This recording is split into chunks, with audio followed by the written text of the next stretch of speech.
Hello, everyone, and peace of Christ, all of you. Please invite your friends, and we are back. I apologize, I was away for a few days, but I have to be away to do some important work. I'm very tired, actually, from this trip, but because I miss you, I cannot resist to be here. Before we start, I saw a Mohammedan posting there saying, there's a girl, her name is Fifi, she posted that I have 107 lies. But she, Fifi, don't dare to call me to tell me one of them. I mean, can you imagine? Somebody discovered that Christian Prince, he have 100 and only 107 life. Why you stop there? Where is the response of a Christian Prince? My friend, every video I make is a response to all of Muhammadan.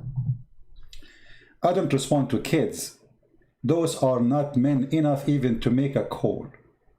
Your Mimi Hijab, he said he wanted to debate me, he ran away, the coward. He started playing for me videos, stop, hang up on him, call him names, and that's it. Even the videos he played, you know, it's a childless. None of you dare to debate me. And here we go. Who wanna show me my lies? I am live. We say when I am live on air, who wanna call me, wanna call me, wanna call me. After I hang up, you make a video? Anyway. So today we are going to talk about, you know, if somebody is a prophet and he is receiving his information from God, there's no way of mistake. Me as a human who is dependent on himself, his knowledge, I can make mistakes, right? That's very normal. But when you claim to be a prophet, the one is talking to you, the one is telling you, the information you have is God. I mean, I cannot go back on time, but God, he is beyond the time. I mean, time does not exist for him. So how Muhammad is a prophet of God, yet his God, he told him wrong information. If we ask a Muslim, can you name for me one historic information in the Quran coming to be true, or it is not wrong? Do we have a Muslim in the chat? Any Muslim?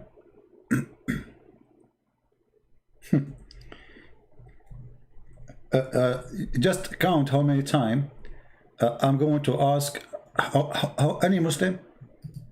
It's like sometimes you feel like you're a person who's begging for, like in the street, begging for a bread, or any Muslim. We keep saying any Muslim, and then after we go, they will say Christian Prince is lying. And in the best scenario, they will bring me a video of Zakir Naik. But that's it up. They're the person who did Christian Prince. And the person, you know nothing. And I'm going to prove it for you. Okay, how you can prove it? Who want to do that?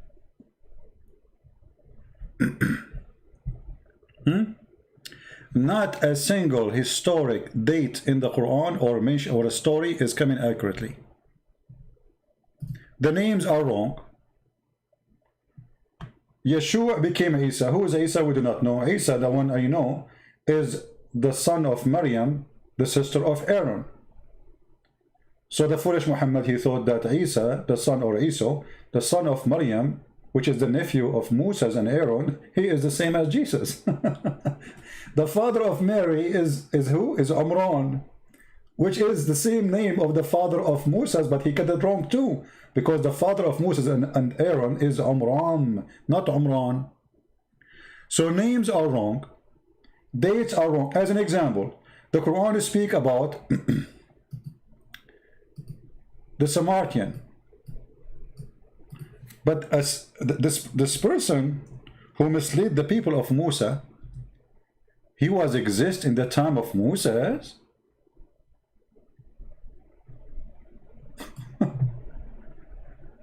How Muhammad he got this information? Where this information came from?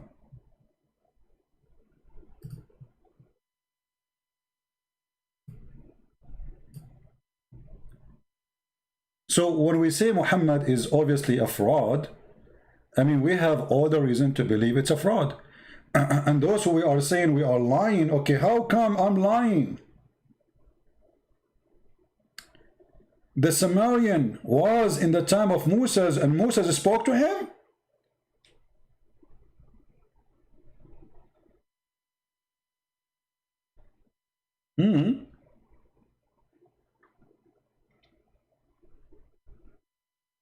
Muhammad is very, I mean, that's really amazing. What does Samaritan have to do with Moses? How Jesus became the nephew of Aaron, which means the nephew of Moses. That means Jesus was in the time of the Samaritan too.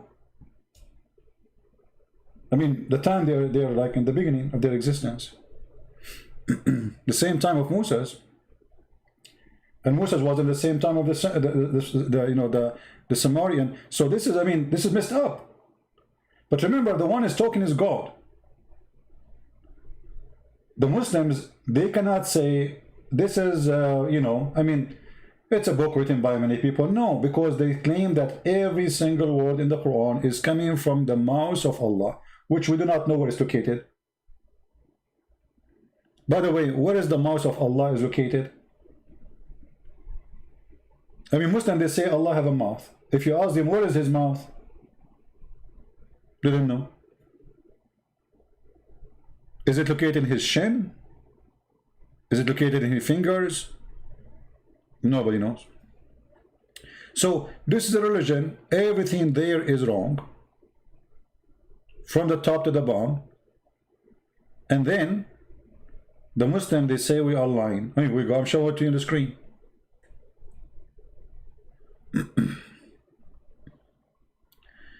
A church was hit by Azari with the ballistic rocket in Armenia.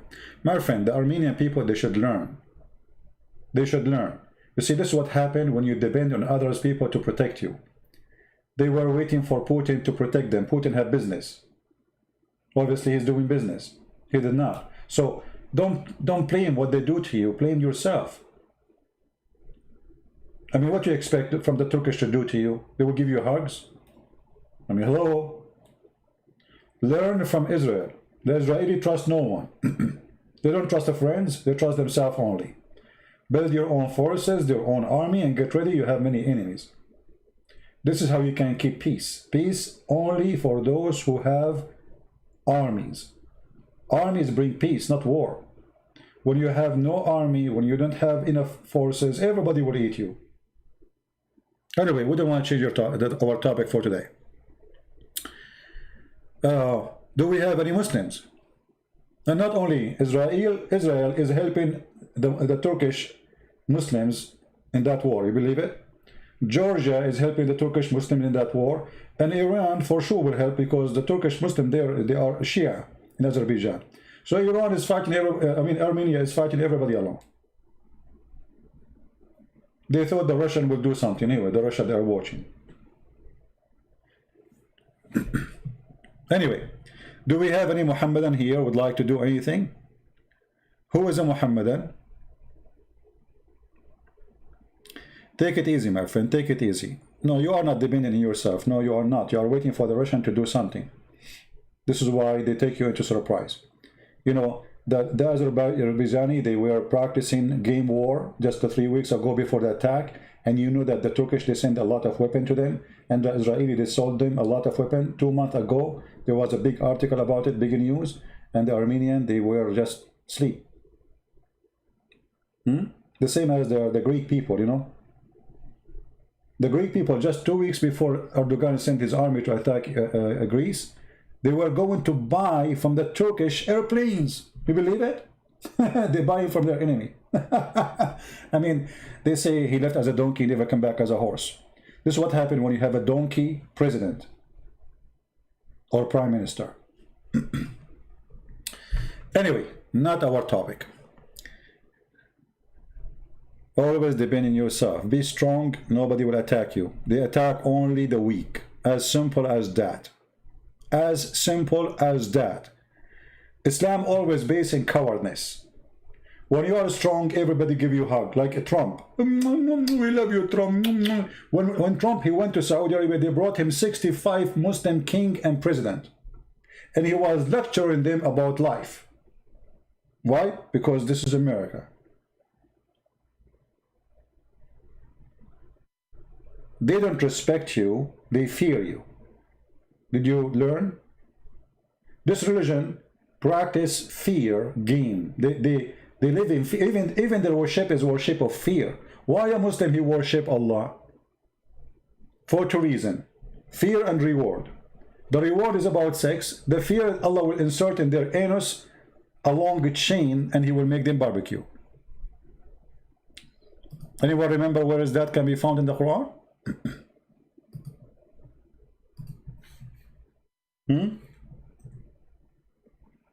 Where we can find that in the Quran?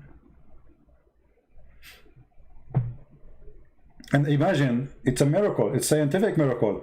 It's chapter 69. Here we go. Even the number is fishy.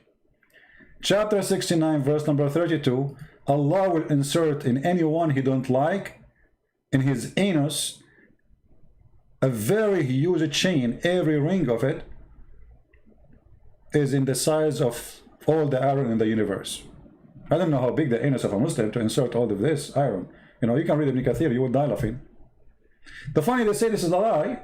If I say something, they say it's a lie, but it's not a lie that all the iron in the world, they will go inside an anus. How big is the anus, man? Let me show you, because the Muslim, they say, brother sister, Christian brother is lying. But Ibn Kathir is saying that it doesn't say that to be. I can show you in the script. It doesn't say that to be. You're lying. If we go now and see Ibn Kathir, chapter 69, verse number 32. All right. This is 69. Here we go, Ibn Kathir. And this is verse 25 to 38. Go. All right, here we go. Here it says, then fasten him in a chain, wherefore the length of 70 cubit. Ka'b al-Ahbar said, every ring of it will be equal to the entire amount of iron found in the world. If. Don't you think this is so small? Every ring in this chain, and then read carefully, you know, they didn't say that TB. My friend, it doesn't say that. It doesn't say that, CP. You know, speak like a man to me. It says that. Read carefully. Then fasten him. It will enter into his buttocks. Like what? Like even Allah punishment is sexual. Even the punishment of Allah is very, very sexual. What is this? In his buttocks? So hold on. I don't want to try my art now because this will be ugly. But imagine, just for the sake of education, guys, don't you miss me? Be honest, don't you miss me? Me myself, I don't miss myself, and I will show you why. Look at this. I mean, this is the guy who want to teach us about Islam. Look what he's doing in the screen. So this is the buttocks.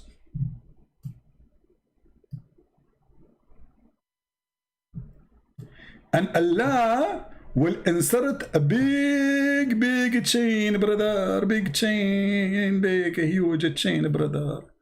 And the chain is very hot, made of fire and an iron fire chain, big chain, brother, but huge. Like you can imagine the ring, how big the ring, like in the size of the earth. All of this will go in the buttocks.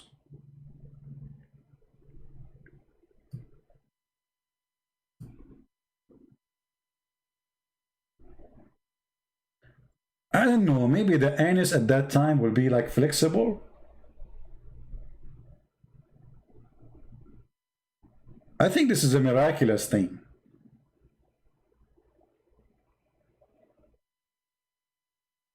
Any Muslim want to say so? And they will say I'm lying. I mean, it's in front of you.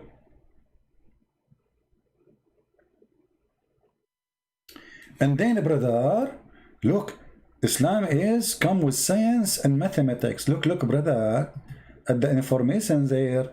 It says, brother, there. It will enter into his buttocks. Let me zoom in.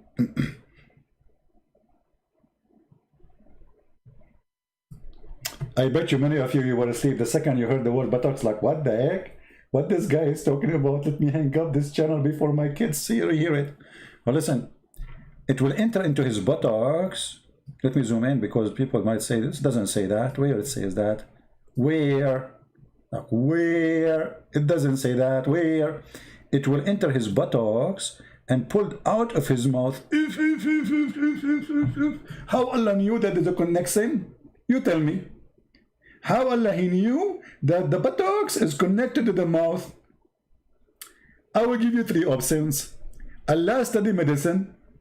Allah is scientist. Allah is an idiot. Which one you choose?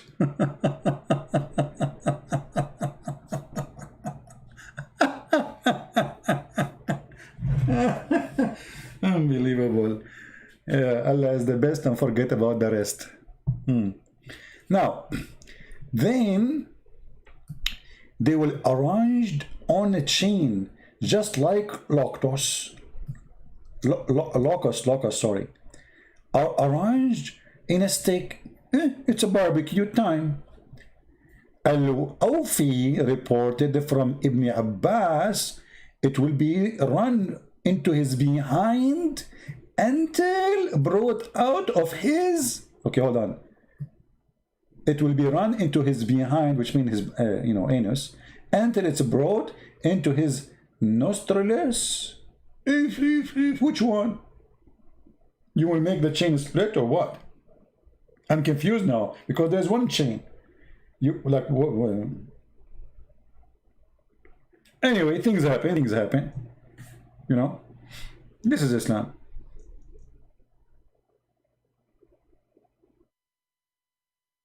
This is what Islam is about. And now they will make a video, they say Christian Prince is lying. It doesn't say that.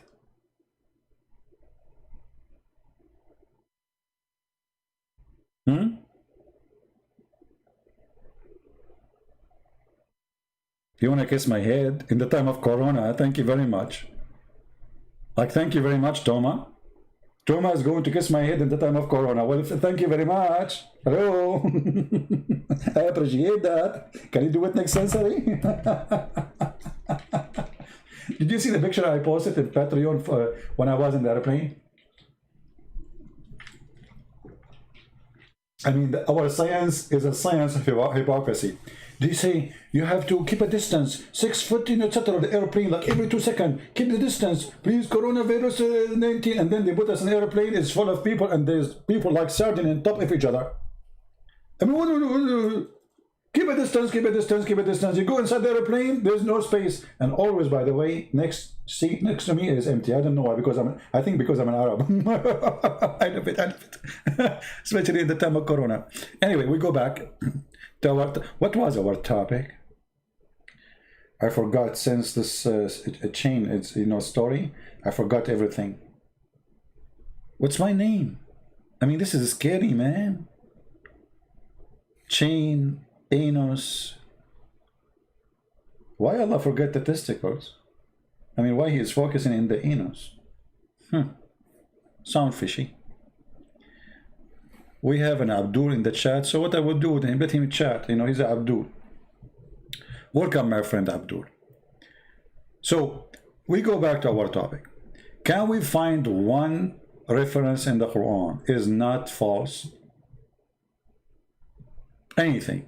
I mean, we're talking about history. Actually, the Muslims, Islam is the most confused cult ever. You ask the Muslim, everyone give you different answers. As an example, if I ask this, the Muslims who are in the chat, Allah is coming from. Guys, listen to the answer. Any Muslim would like to tell us where is the name Allah coming from? If you search on the internet, you will find Muslim making articles. Everyone give you his own fantasy. Allah means the supreme name of God. I'm not asking you name. We knew it's His name, but where it's coming from? What it mean? What is the meaning of Allah? Any Muslim knows? Brother, we worship a God, His name Allah, but we do not know what the name means. Okay, forget about Allah.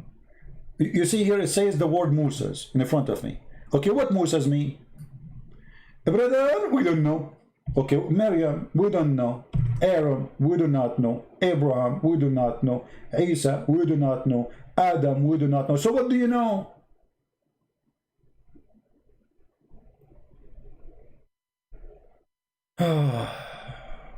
Oh boy. Why bring big or wild boar is not wise to win the war against them. I'm not sure what they mean. Speak English to me, please. Do we have any Muslim here?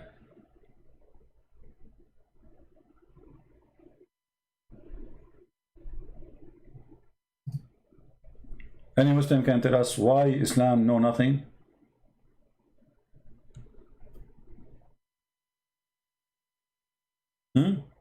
What is the name of the father of Abraham? In the Quran, his name is Azar. Are you Thur? Who is Azar?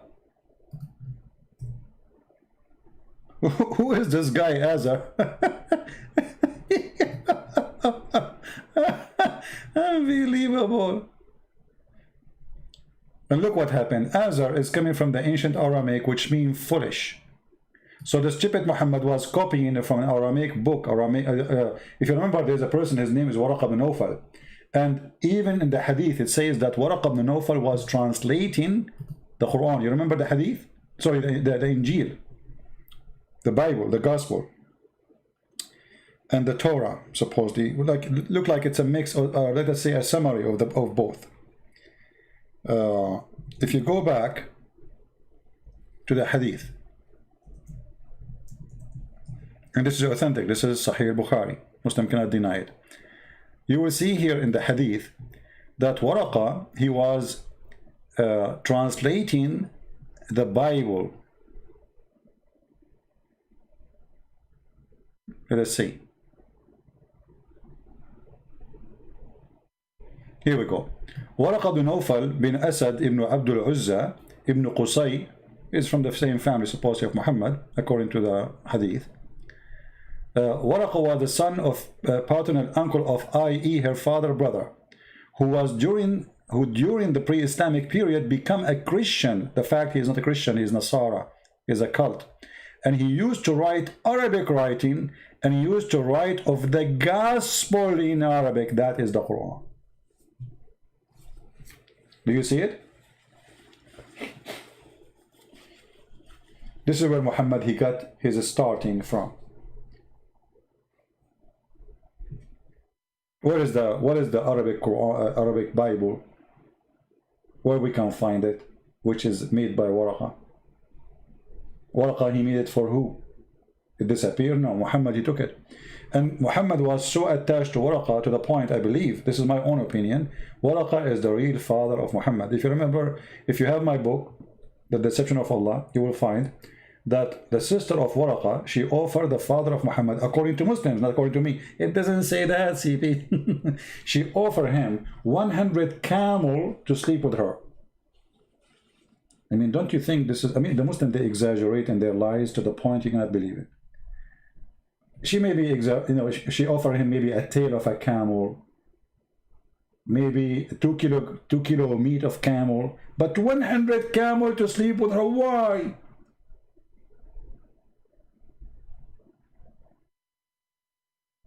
And then, according to the story, after Muhammad, he went and he slept with the mother of Muhammad, he came back to the Waraqa sister, and he said he's ready. She said, I have no need for you. She knew he slept with her, so she don't want him no more. So it looked like Waraqa, he sent his sister to this man because he had a relationship with her to stop him from going there, because he is already sleeping with the mother of Muhammad. And actually all the stories support that, because Muhammad was born 4 years after his father's death. This is why if you search on the internet right now about the period of a woman delivering a child, for how long she can be pregnant, you will find the Muslim, they believe between 4 years to 10 years. Some they say even more. Why? Just because they want to cover what happened to Muhammad. How in the world Muhammad, he died, let us say Muhammad, he died in the year 2000. Sorry, not Muhammad. Muhammad, the claimed father, Abdullah. Even the name I believe is wrong. There's nothing called Abdullah. The reason I believe it's wrong, because if Abdullah exists as a name, then why he is, I mean, he worship Allah, why he will go to hell? His name is a slave of Allah. He worship only one God, his name is Allah, why he will go to hell? So in the Middle East, when somebody he convert to a new religion, or let's say his father, a person, his father is, let us say you became a king, and your father have a bad name. So what do? You change the name, and you will see many Muslims in the time of Muhammad, they changed their names after they became Muslims. They changed their names after they became Muslims. Actually, even the caliphate, they had bad names, and they changed their names to fit with the new job. So Abdullah does not exist. We do not know the real name. Muhammad was born, according to Muslim books, 4 years after his father's death, which they claim that this is the real father. If I search right now, let me do this. Because, you know, the Muslim, they would say it doesn't say that, CP, you know. It doesn't say that. Let us see.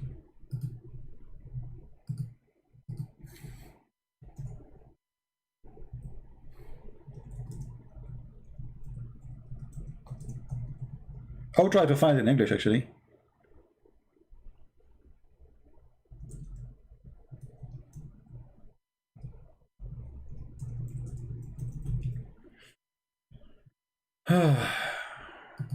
Oh boy.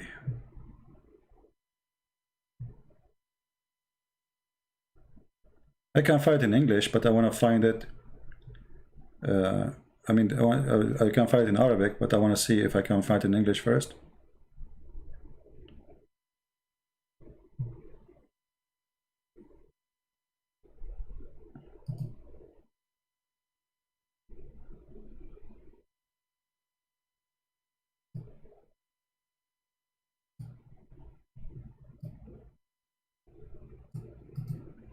Right, let's see.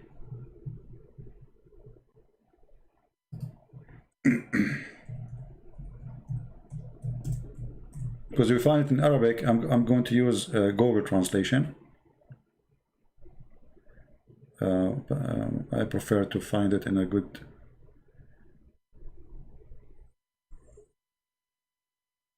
Well, look like we will not find it in English.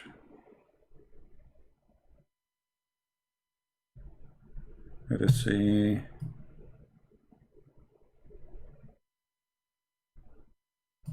Give it one more try. You know, by the way, like long time ago, I used to do this all the time. Always I have to show it in Arabic, because when I start teaching about Islam, you know, the internet was different from now, and there's no translation for that. Like those pages you see in front of you, there's nothing, you know. So it was really very hard.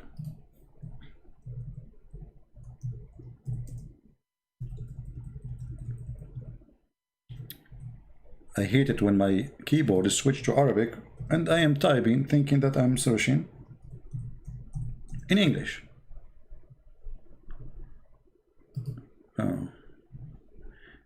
I find the minimum period, I want the maximum.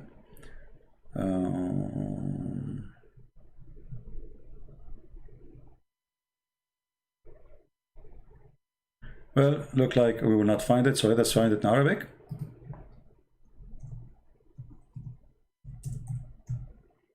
I don't want to make you wait long.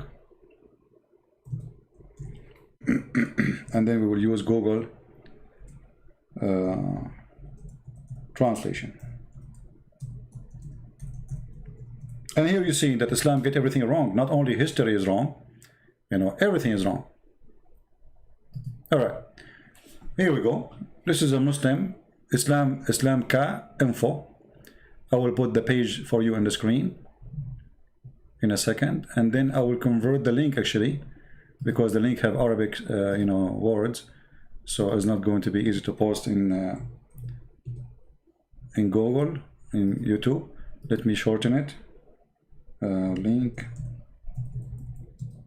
so I will post it for you. So Muslims don't say, where you get this link from, this is not true. Shorten. Okay. All right, here we go. I will shorten it and post it for you. So all of you can do the same. I will do here if you want. You can just open the link and open it in Google browser, please, and then you can click on the page and translate into English or your language. I don't know what your language you speak. Like, because I'm Arab, I speak all languages. Alhamdulillah, Alhamdulillah. Yeah, like Prophet Muhammad, he speaks all languages except his own. Anyway, so look at this. أطول مدة تمكثها المرأة وهي حامل. The longest period time woman she can stay in her pregnancy. So I'm going to click in front of you Google translation. This is not my translation, I will use Google and let us see. So this is the title. This is the question about what is the maximum period duration for women to be, etc., according to Islam. The answer is here. So here is the question of a normal Muslim. Here is the answer of they call them ulama, the sheikhs, the big sheikhs, the big potatoes. Okay, now you will see here. Number one, the maximum according, now they will give you schools, starting from 9 months. All right? And here, number two, 1 year. And the one who said that in the view of Muhammad ibn Abdul Hakam, and etc. Then 2 years in a tab doctrine. Okay? So they are giving you the reference and giving you who is the one who is saying that according to Islam. This is not according to a person. This is according to their understanding of the Sharia. 3 years according to, this is number 4, according to Ash-Shafi'i. This is 3 years, or actually, according to Layth ibn Sa'd. 4 years in the doctrine of Shafi'i. Shafi'i is one of the Islamic Sunni sect. There's 4 of them. So Shafi'i and Hanbali, they believe that the women, can be carrying a baby for 4 years.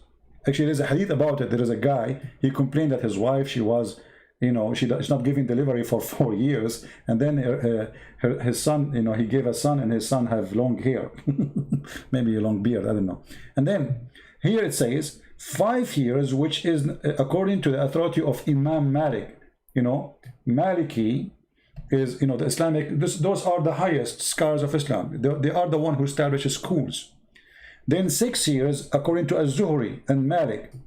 Then you see the number is increasing now. We started with 9 months, 1 year, 2 years, 3 years, 4 years, 5 years, 6 years, and here 7 years, and then here 7 years according to this is number 7, Rabi'a al-Ra'i, and this is according to Az-Zuhri and Malik too.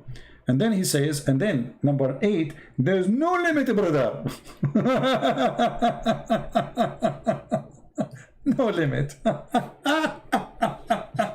I love it, this one with no limit, like, okay, imagine you were married one day and you divorce your wife, and then after 30 years she called you, she say, honey, come to the hospital and pay for the bill for the baby I just gave birth to him. You say, what baby? I divorced you 30 years ago and I did not touch you since then. She say, honey, don't you know according to Allah I can be carrying a child forever?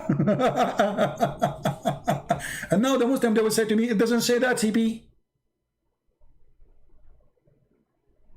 It doesn't what? It doesn't say that, CP.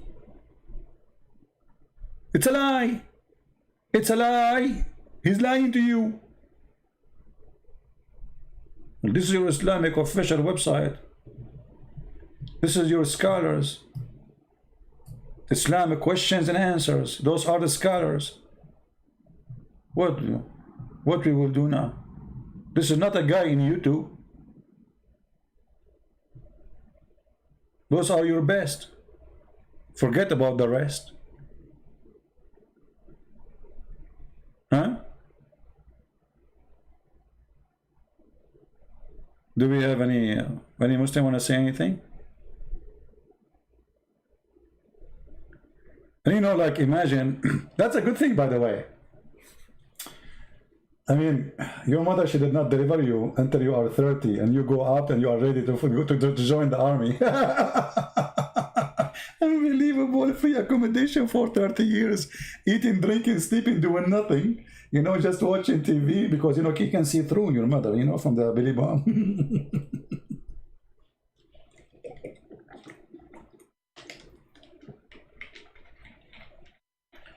Do we have any Muslim here don't agree with his own religion?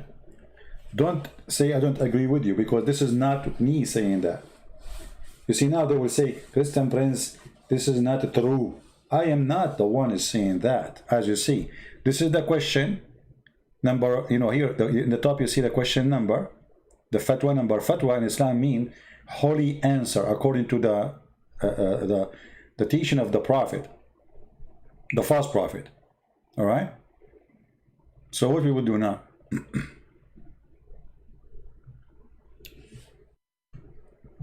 You are a question, you have a question. You are a Muslim, you have a question. Sorry, you are a question, you have a Muslim. Oh, okay. Kevin, you are a Muslim, you have a question. How come you are a Muslim and you call yourself Kevin?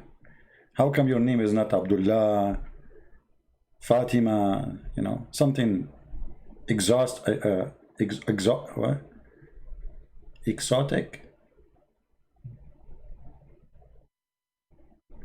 Is it true that Allah have a womb in the hadith? Well, you know, I mean, if I want to take it in a literal way, I can say that, but I prefer not to say it is literal. I take, you see, I don't take a side when I speak about Islam. So Allah, he have a womb.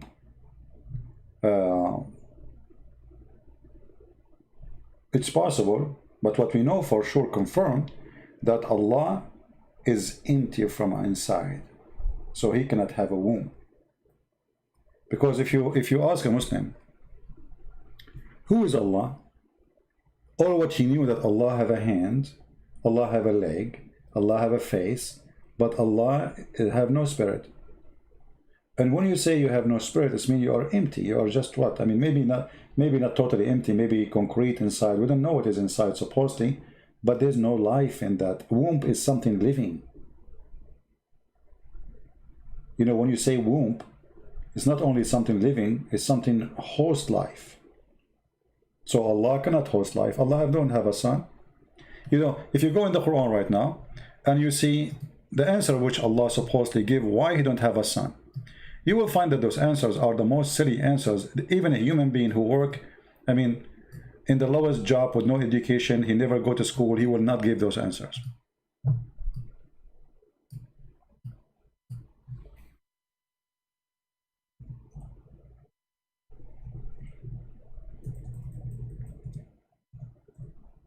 Even he use a low-class language to the point he don't say I don't have a wife, he say I don't have a girlfriend. Sahiba. Actually, sahiba is not even a girlfriend. You see, there's a word which mean companions, but not necessarily close to you. Like, you know, people you maybe say you enjoy their company, and there's people who they are close to you. Muhammad, he speak about the women. How I can have a son if I don't have a girlfriend? In chapter 6, verse 101.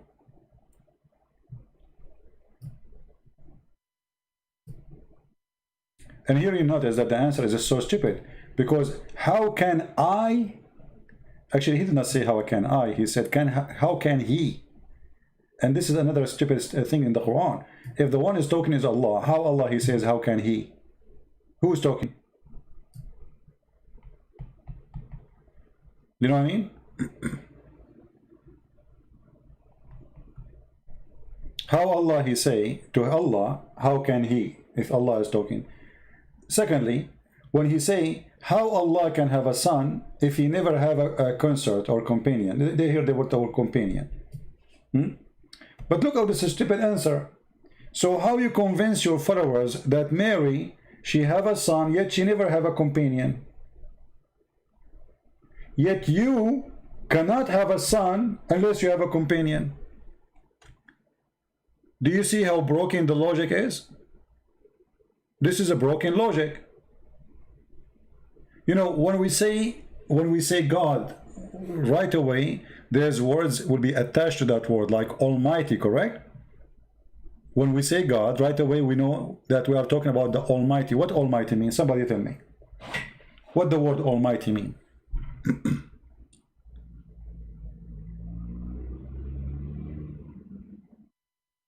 Anyone can tell me what Almighty mean? Especially if you are a Muslim, please help us. What Almighty mean?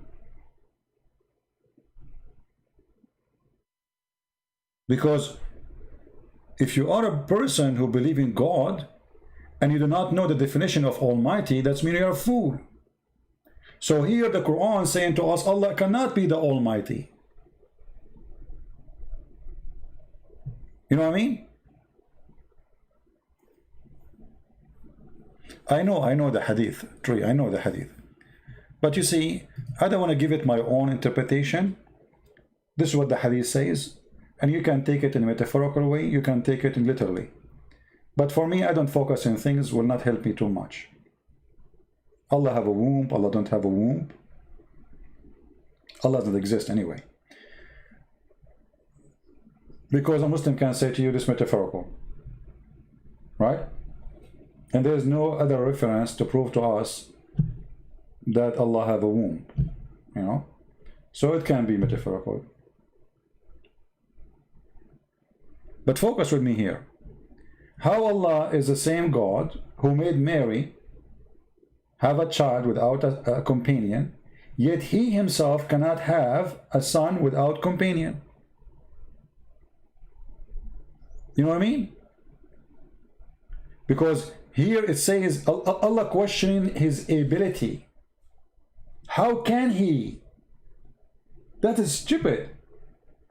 If you are Almighty, you can. There's nothing impossible for God. God do not need a companion to do anything. He do not. The God of Mary, he do not need any addition to make Mary have a son. All what he needs is his power. Isn't it God is the creator? Isn't it God is the originator? Isn't it God who do everything? So how come near God suddenly became in this ability? This is a question can be, or an answer can be given from a normal human being. Like you ask me, do you have a son? I said to you, are you an idiot? How am I going to have a son if I don't have a woman? Hello? But when Allah he says such an answer, that is silly, stupid, proving that Allah cannot be the Almighty God. And then look at this. How can he have a son if he don't have a girlfriend? And then he say he created all things.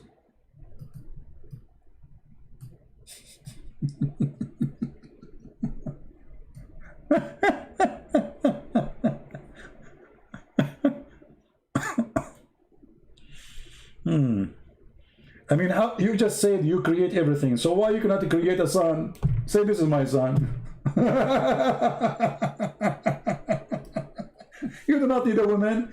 Allah is the one who created everything. Okay, create somebody. Say this is my son. Let me introduce my son to you. Oh boy. Stupidity is amazing, no? Yeah. Somebody saying to me, CP is a, really is a goat? Why? Don't talk about the goat, my friend. Because the goat have a problem. I know a goat, since she ate the Quran 1400 years ago, she is suffering in her belly. Her stomach always she have there. Look at this.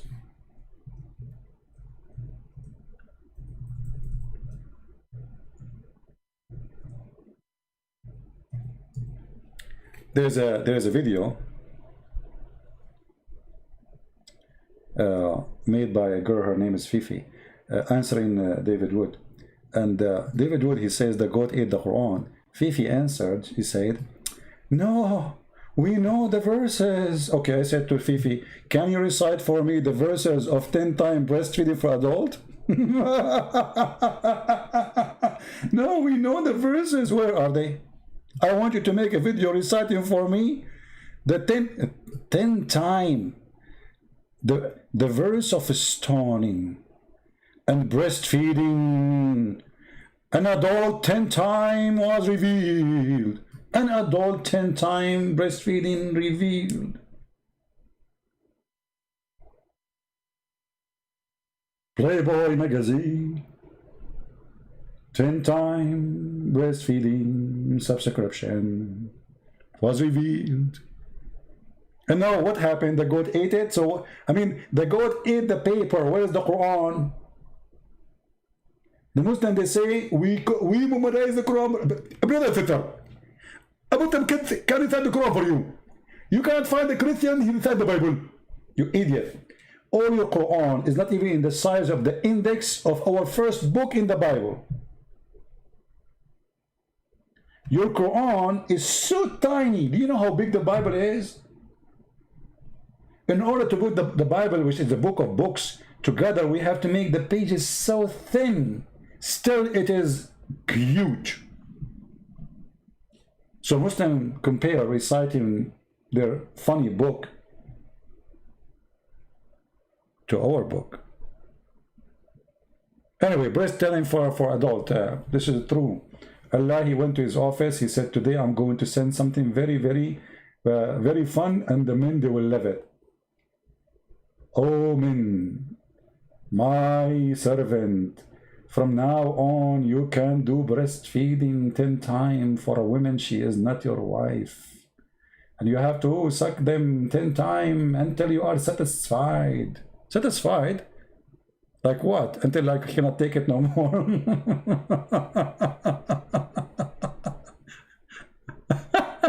Unbelievable. You know, actually, I'm very upset that the stupid goat ate those verses. It's going to be so fun to have them in the Quran now. I mean, from all the Quran, she ate those. I believe that this story is kind of fishy. The one who ate those verses is the Muslims, not the goat. It was embarrassing, stupid, so they delete them. This is the truth. Because think about it, and look here, it says there, these verses were abrogated in recitation, but not in ruling. What? Where in the Quran it says we abrogate those verses? Where? And then he says, other hadith established the number of four stage. What four stage? We are talking about adult, you idiot. Oh boy.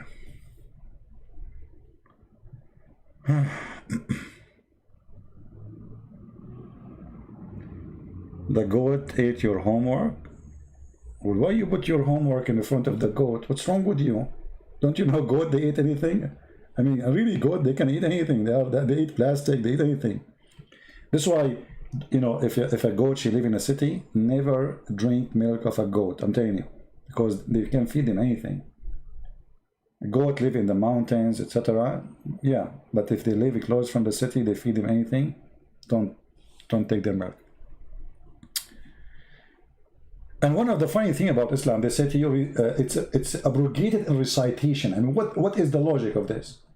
Why I'm going to follow it, but I cannot recite it? Give me a reason. How stupid is that? And how we can follow Allah if we delete it from writing? I mean, so people can play with it. It is abrogated in recitation. Anyway, until now we find no Muslim to answer us. Why Muhammad? Look at the title. Why guys, why have only 636 people? Is that because I was talking about goats? Are you people racist against goats? You don't like goat, don't you? I'm so disappointed. Okay, I will change the topic so we can receive more more viewers. Let us talk about something more interesting. Forget about the goat.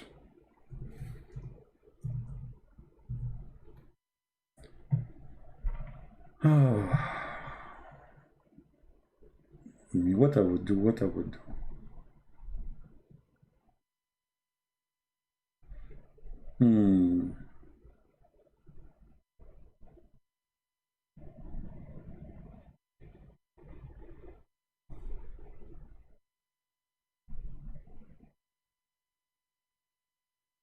I'm trying to find you something more interesting than what we, you know, you guys, like, you don't like the goat stuff, you know, racist, you're racist people.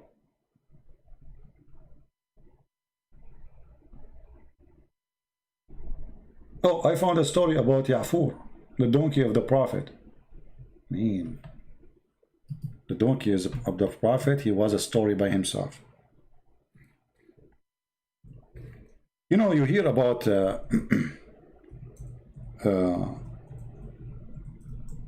like certain companies, like Rolls-Royce as example, they have certain numbers, very small numbers of cars they made, right? And Muhammad, he come with a story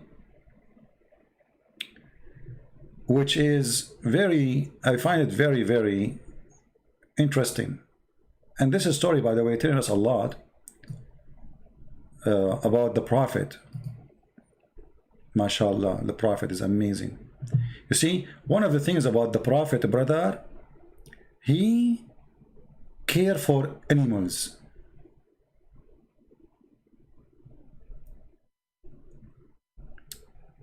I want to find you the book, the story from Ibn Kathir.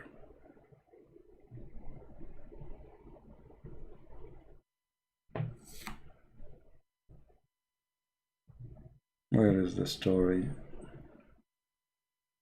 I found it in Google, but Google translate, Google page books we cannot translate.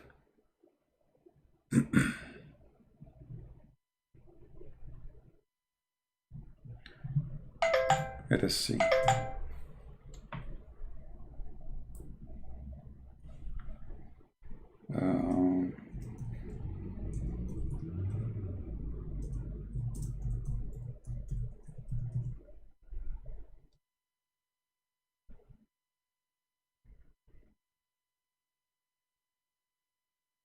You see, I found the book actually, but anyway, let us put it as an image. I cannot find the.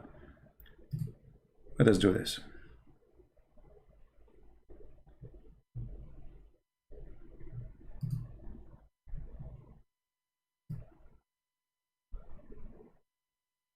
Oh, this is not Ibn Kathir. I wanna hold on. Let me find Ibn Kathir. I don't want this one.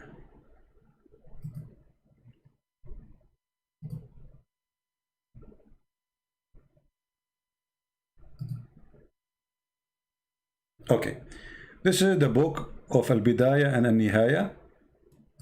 If you remember, I made a cartoon about this story, and here is the reference. Here it says Hadith al-Himar, the story of the donkey. Let us highlight so you can see with me where I'm talking. The story of the donkey. Here it says, we've been taught by etc., etc., etc., when Allah, he opened, which means he occupy land, you know, this, the thief Muhammad, at Khaybar. He attacked Khaybar. And he got his shares. And from his share, he got 4 a pair of mules and 4 pairs of sandals and 10, I don't know what the translation for the word in like ounce of gold and silver, and a donkey, a black donkey. Then he says the prophet, he spoke to the donkey. Oh, sorry, the prophet, he spoke to the donkey, and he said to him, what is your name? The donkey, he said, Yazid ibn Shihab. Allah, he made from my seed, from the seed of my grandfather, 60 donkey. All of them, no one ride them except the prophet, and no donkey left from my grandfather except me, and no one of the prophet except you, and I was waiting for you to ride me. And I was owned by a Jewish man, and I used to make him feel down in purpose, and he used to make me hungry, and he hit my back.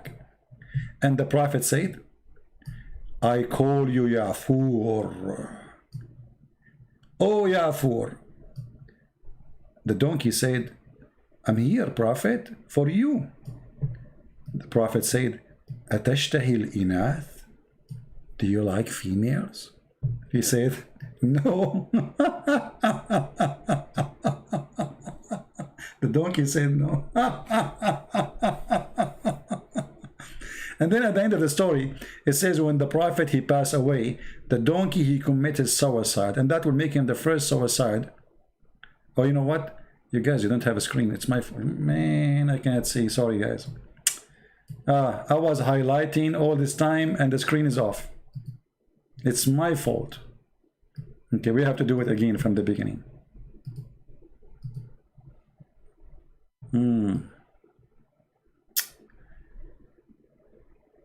It's okay, it's okay. We do it again.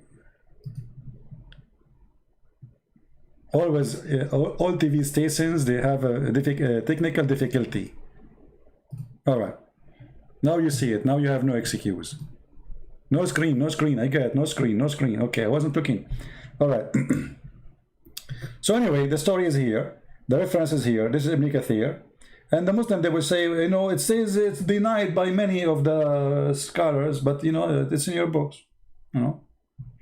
So here the story where it says, when Allah, he opened for the Prophet at Khaybar, which means he occupied Khaybar and he raped the women and he killed the men, he got 4 pair of mules and 4 pair of shoes or sandals and 10 ounces of gold and silver and a black donkey, ومكتل, how to translate that? I'm not sure. فكلم النبي الحمار فكلمه الحمار. So the Prophet, he spoke to the donkey and the donkey spoke to him. So he said to him, what's your name? ما اسمك? قال يزيد بن شهاب. My name is Yazid ibn Shihab.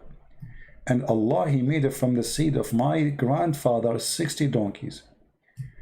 None of them ride them except a prophet. And no donkey left from the seed of my grandfather except me. And no prophet except you. Makes sense. He is the last donkey made for prophets. And Muhammad is the last prophet. That's it. No, this is donkey for like the local transportation. Al-Burak is a limousine for long distance.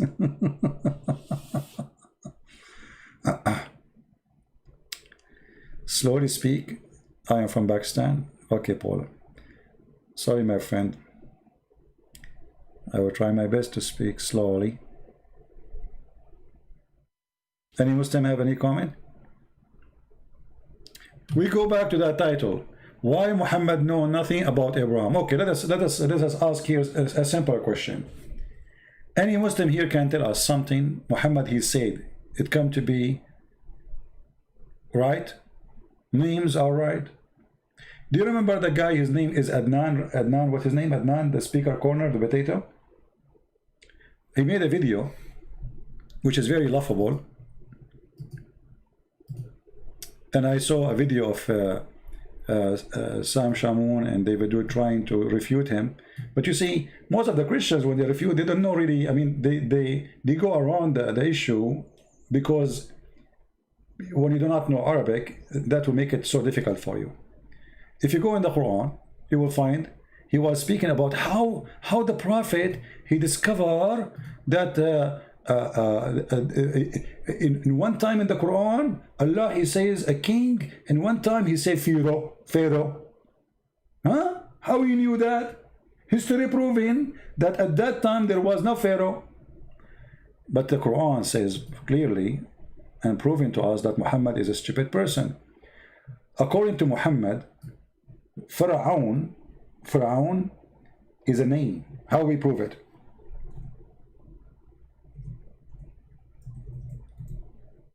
It's not a title.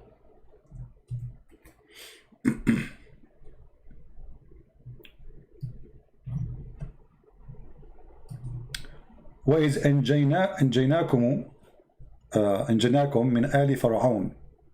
آل فرعون, the word آل mean Like you say, in Arabic we say Al Saud. How many of you heard the word Al Saud?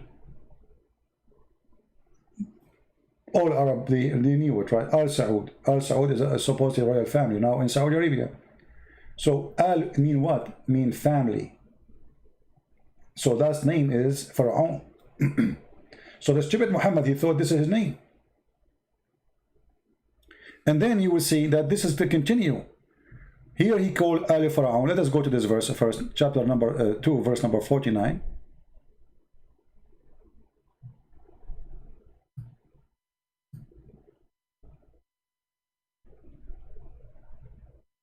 So in the translation, look what it says. The people of the Pharaoh. It doesn't say in the Quran, the people of the Pharaoh. It says Ali Pharaoh. Al, that's mean the family of Pharaoh. Pharaoh, this is their last name. This is the family name. Or let us say, this is the name who belong to the person. Saud, as an example, Ali Saud, he is the grandfather of the family who is ruling now. So they call themselves what? Al Saud. So Muhammad, obviously, in the Quran, he thinks that Pharaoh is a name. Let us give another example. Al Ibrahim. Al Ibrahim. Okay. فقد أتينا آل إبراهيم الكتاب. Okay. أتينا آل إبراهيم الكتاب. What Al Ibrahim? Al Ibrahim, the family of Abraham. Chapter 4, verse number 54. Okay. And look here in the translation, the deception. Look what it says. The same word Al, they translate it as a family. Do you see? The same word. Go back. Just to show you, we are talking about the same word. This is the same word in yellow as you see it. Do you see it? The same word. I will take a screenshot so we can compare between them. The one in yellow. Give me a second.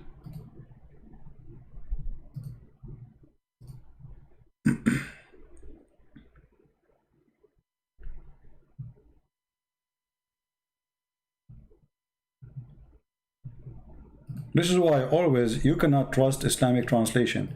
Why the same word translated here as a family, and when before Pharaoh translated as people of Pharaoh? So let us do this. Let me put the screen back for you. I open the screenshot. Okay. So now here there's Al Ibrahim, and here there's Al Pharaoh. How we can do that? Let me zoom it out. Okay, that will make it work.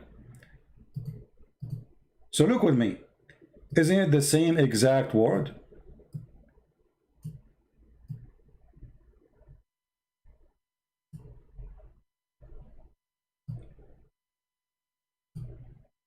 Do you see them?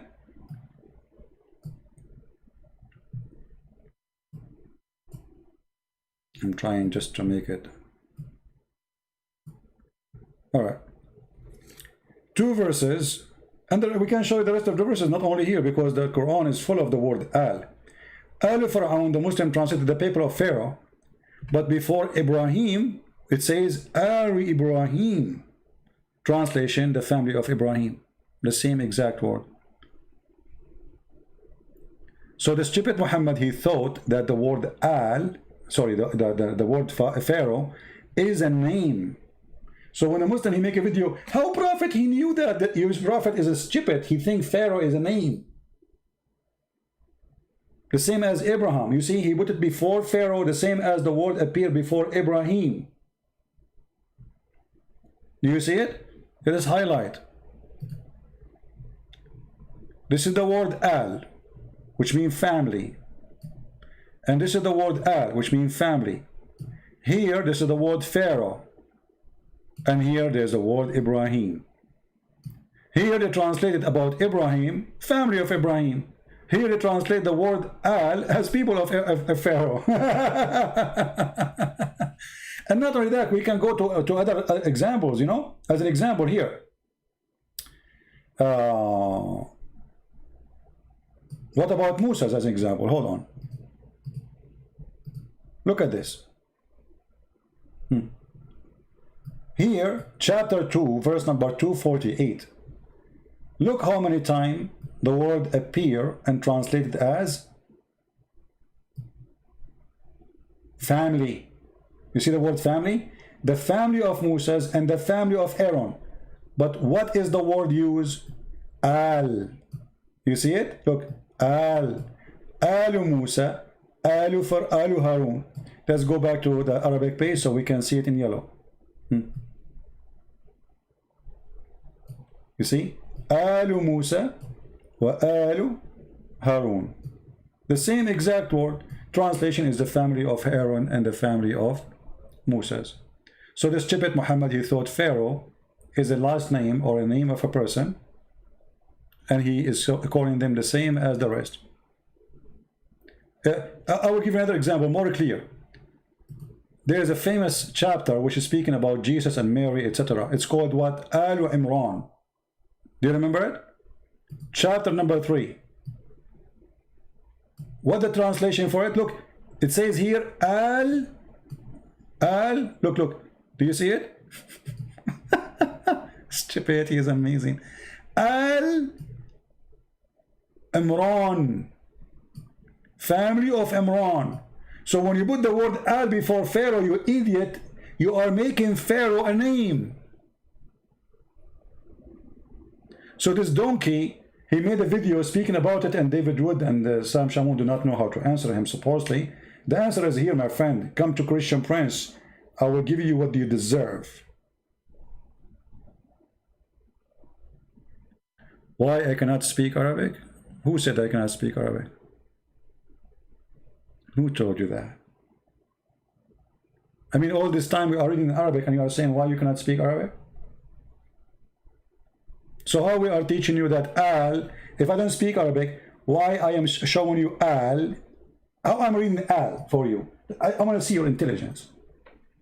How it come to my head that this is the word and this is the word Al if I do not know Arabic? Why you are not speaking Arabic? Why you don't speak Arabic? Why you do not know Arabic?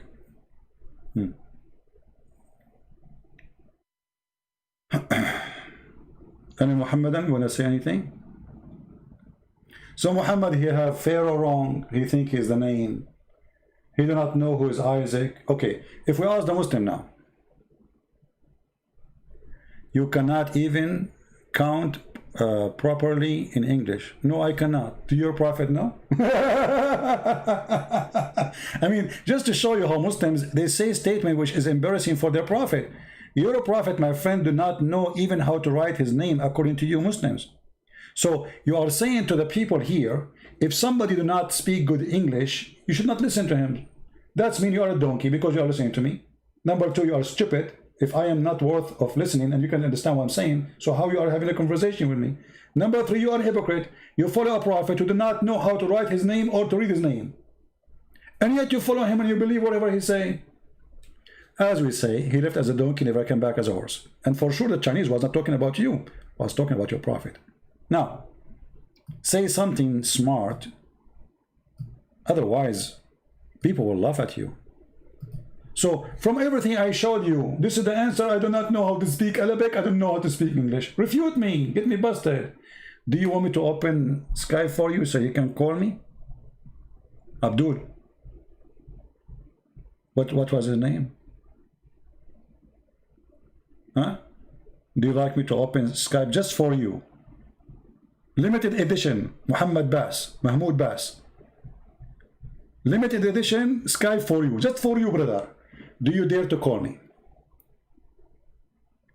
How illiterate man can make a miracle book? You idiot. A second ago you called me illiterate, and now you are saying okay, okay, hold on. How this book is a miracle? I just showed you that Muhammad, he think that Pharaoh is a name. This is miracle of stupidity. Mahmoud, I am willing to take a call just from you in Skype. What do you think? And I challenge you to show me one miracle in the Quran, because you are saying this is a miraculous book. I say this is a joke, there's no miracle there, and I will speak to you in a nice way. I will forget about the insult you gave me. No problem, you can insult me.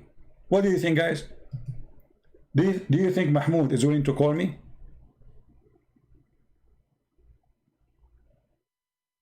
Shall I go on Skype for you, Mahmoud? I am not in Skype yet. If you say yes, I will go on Skype just for you. I'm not going to ask you a question. You tell me how show me the miracle Quran. How that work? What do you think? Can you do that? I see a book written by an idiot. You see a book is a miracle. That's mean either me or you, the idiot. And let people, you know, judge. What do you think? Are you willing to call me?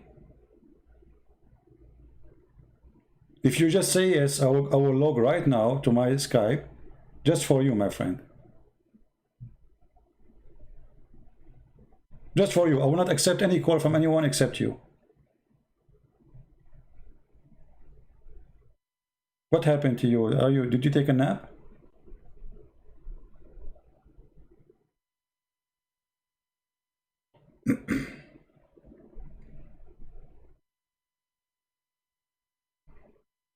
So what if the Bible speaks about Pharaoh, but doesn't say that Pharaoh is the name of a person? Pharaoh is a title. So what? Here, Pharaoh became a family name. That is stupid.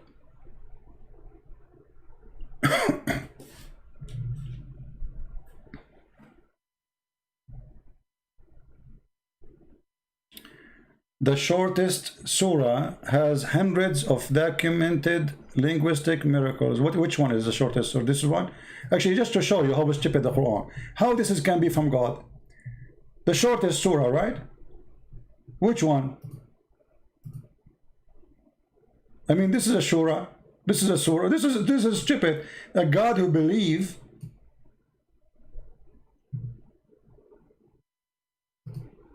in voodoo.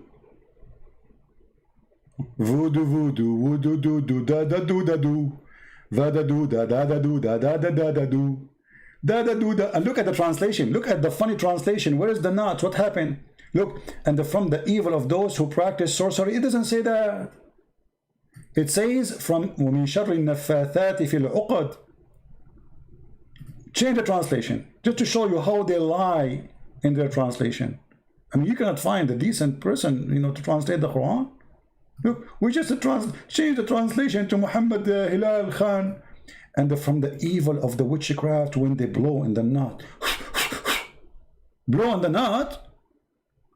Your God Allah saying, I seek refuge from the evil of the witchcraft when they blow in the knot? That's not.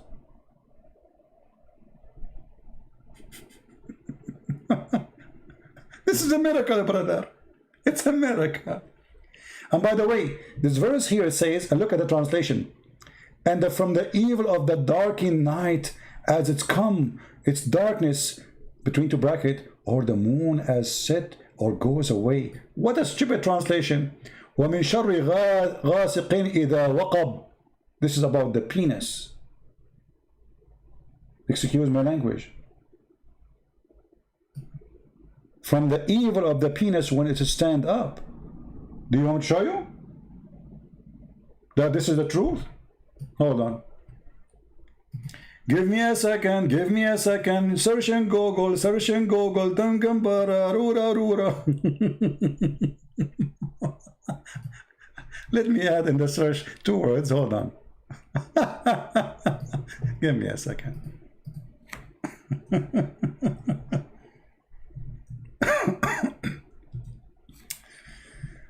Oh boy.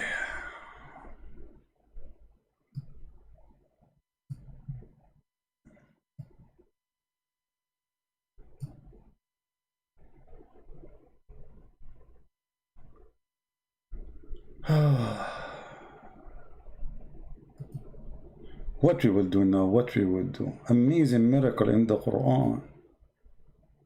Amazing, brother, amazing. Look at this, the Quran Allah speaking about the penis.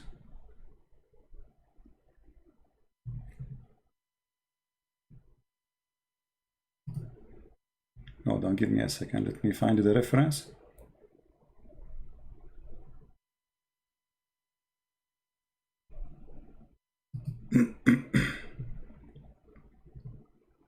Because you know them, they will say it's not true, you know? You know them. You have to show the reference.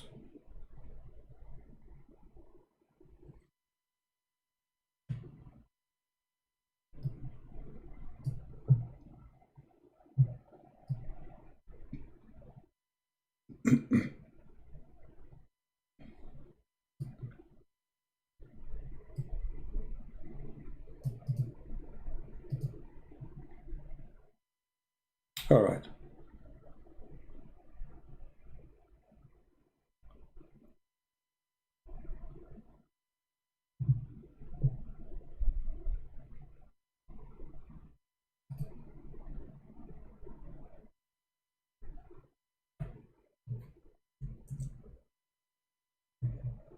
We will be there in a second. We are trying to find the interpretation, official interpretation, Islamic website for their scholars.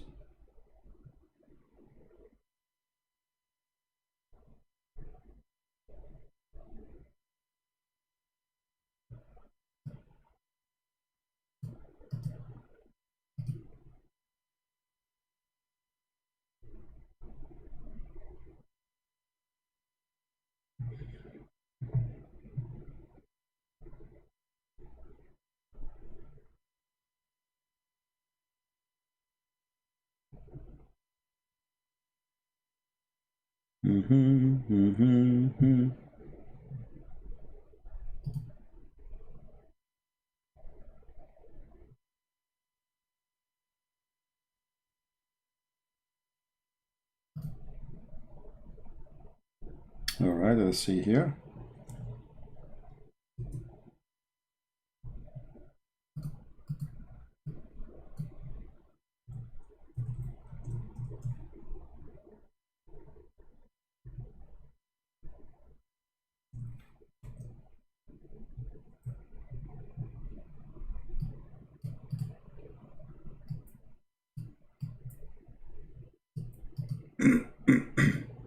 Who is a Muslim is willing to call me, and I will vote for you, and you read it for us?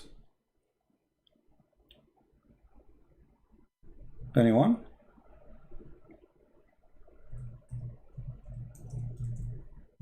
And how that can be miraculous? You are a Muslim, you want to talk in Skype? Okay. Let me open Skype. Just, you know, give a chance for somebody. Let us see.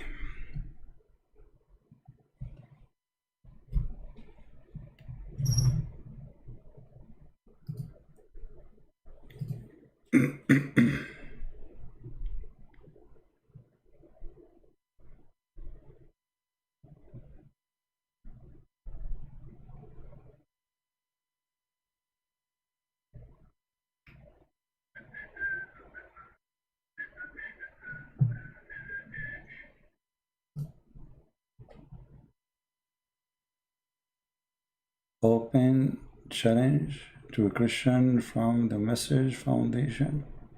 My friend, don't make a challenge for me. Just call me. You know, real people, they call. They don't need to make a challenge. Do it. Don't say it.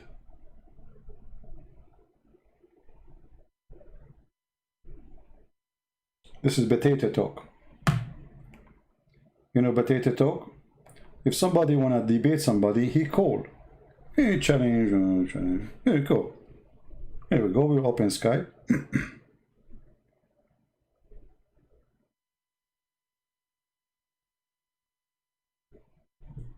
Give me a second.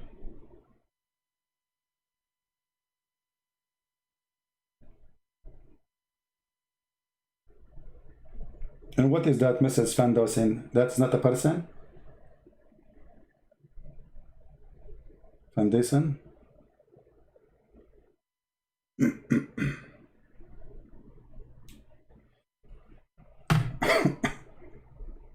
All right.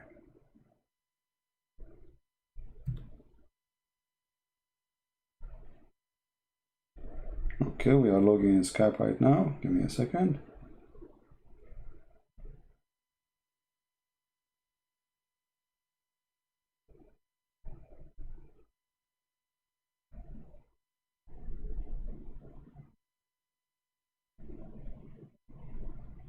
Let's see if your foundation dare to call me. Foundation. You Muslims have no foundation. Even the Kaaba you are talking about is built in the wrong foundation. And you Muslims agree on that.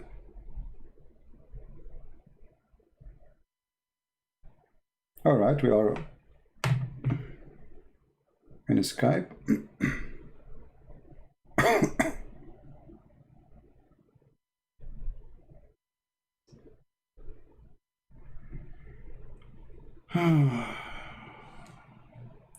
Somebody saying, why Christian in the church blow in knots and get drunk behind the curtain with big cross around their neck? That's a lie.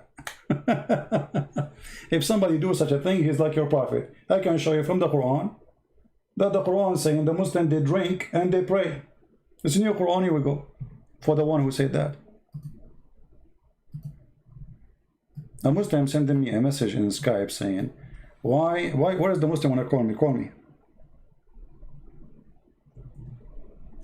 This is documented in the Quran that you Muslims, you go to the mosque praying and you are drunk. And when the people, they start making fun of Muhammad and his religion and his followers, so Muhammad, he made a verse saying, oh please Muhammadan, don't approach the prayer, salat, when you are drunken. Do you see it? It is you Muslims who used to pray behind the Prophet, and this Prophet is a drunk and his followers are drunk.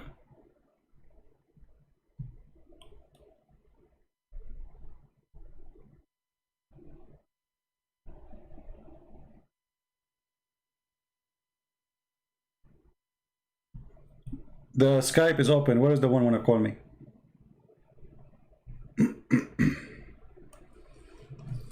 Where is the one he said he want to call? The settings. Where is the settings are? No screen? No problem. Here we go. Do you see it? This is it, chapter 4, verse number 43. You Muslims go to the mosque of Allah, the house of Allah, the house of Abraham according to Islam, and yet you are drunken. Now where is the Muslim want to call me? My Skype is on. Where is the guy who said I have it settings for me? Guy, the screen is on. That's it. Take your time. It's okay. It's okay. I will make a song. It's called No Screen. Where is the one want to call me? Skype is open. Are you willing to debate someone in Arabic? Sure, I can debate in Arabic, no problem, but we have to translate. Because as you see, the audience are people who don't speak Arabic. Maybe few like speak Arabic. But I have no problem. If you have a big shaky, you know, I would love to. Well, we will debate in Arabic, who cares?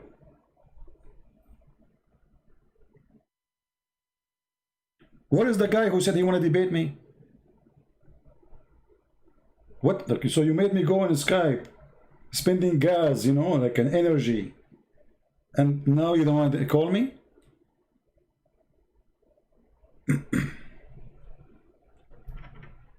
What is the foundation?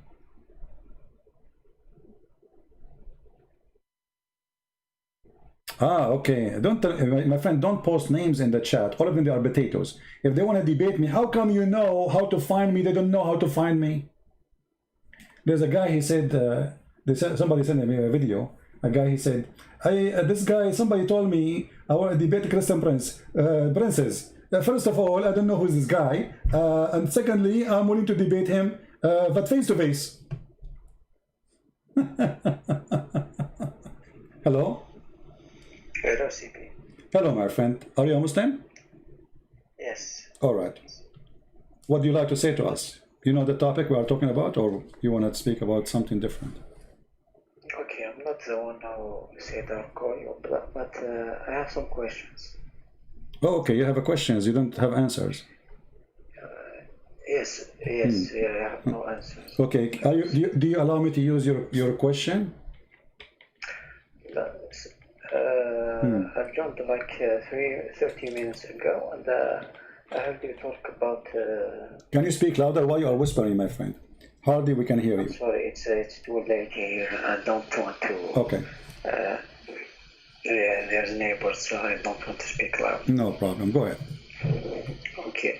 About the story of the donkey, the talking donkey. Actually, I don't see what's the problem with that. No, I don't see a problem too, but the problem, I see a problem there when he asked him about, do you like females? Yes, what's the problem about that?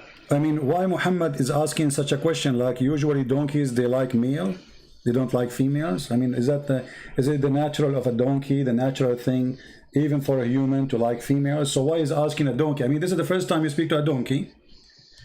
You don't ask him about, okay, I mean, imagine how nice, exciting to speak to an animal. But the first question you ask him about, do you like to have sex with female donkeys? What do you think? Okay, but maybe the point of the hadith, but maybe it's about talking. I don't know. Maybe it's about homosexuality, or I don't know. About what? I don't know. It could be about homosexuality. Are you a Muslim? Yes. Can you say the Shahada?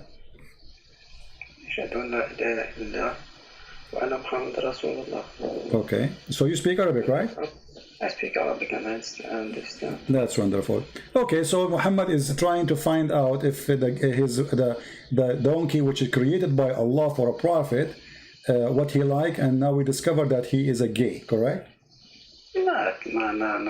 This is what you're just saying to me, homosexuality. It's you who mentioned the word, not me. Yeah, of course, but before I said it, I said it could be about. Okay, no problem. It's you who said could be, not me. So remember, I'm using your words. It could be, but remember, yes. The donkey. He said that Allah He created 60 donkey like him, and he is a special made by Allah for a prophet. So Allah He created donkeys who they are gays. No. It's you who said that, my friend. It's you who said it could be about homosexuality. So now you said that you don't want to use it no more. So why you mentioned the word homosexuality if you don't want me to use it? No, don't twist words. I said it could be. Exactly, it could be. So, but it's confirmed he is because he said no. No, you can't say it could be.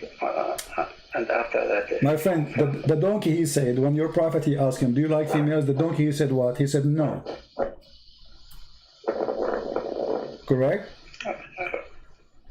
Sorry, I just mute you because... To what? Okay. Just mute YouTube because okay. I hear it up. All right. I forget about the first one. Anything else you wanna add to what we are saying?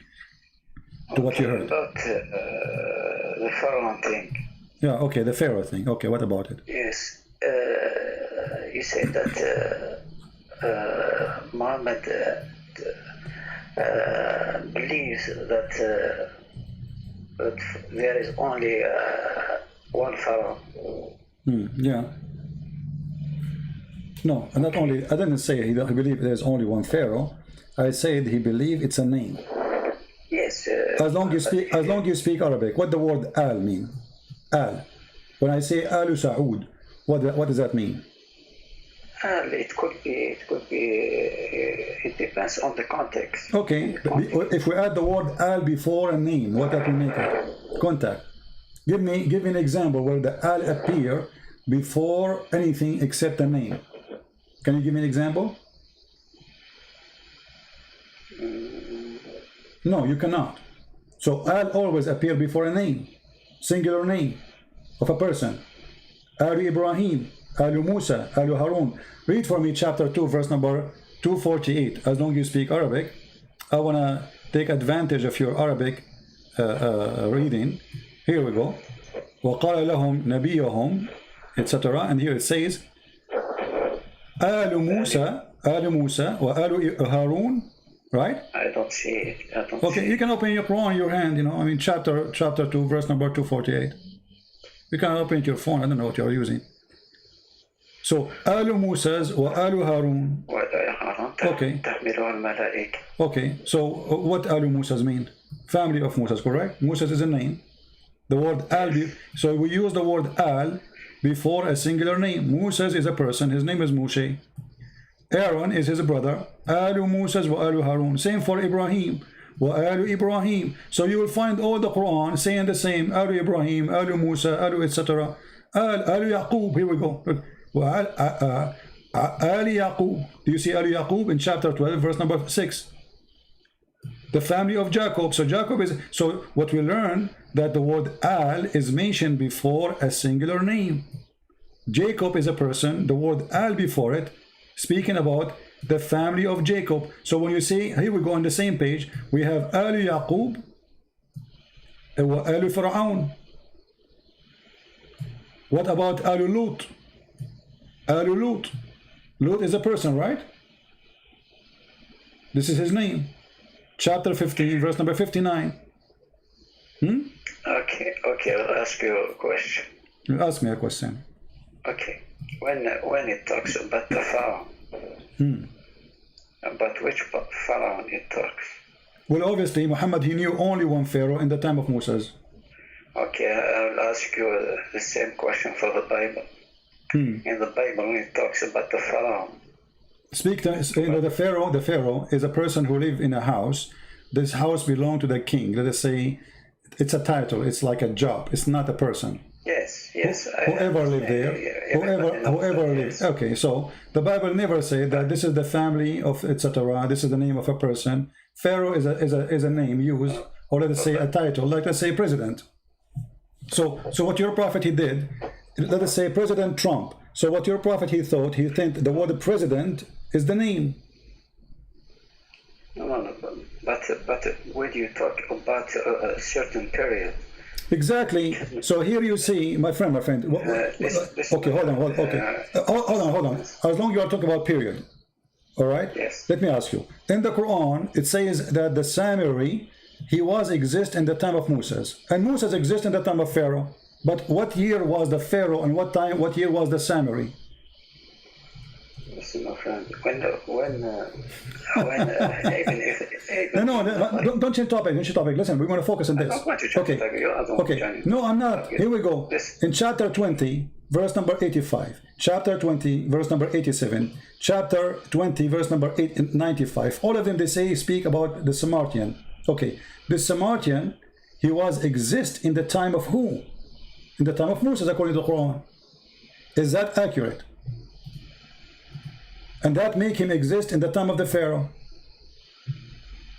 What translation you like to put for you, I would put for you. You speak Arabic anyway. So how in the world the Samiri and the Pharaoh and Moses all exist in one time?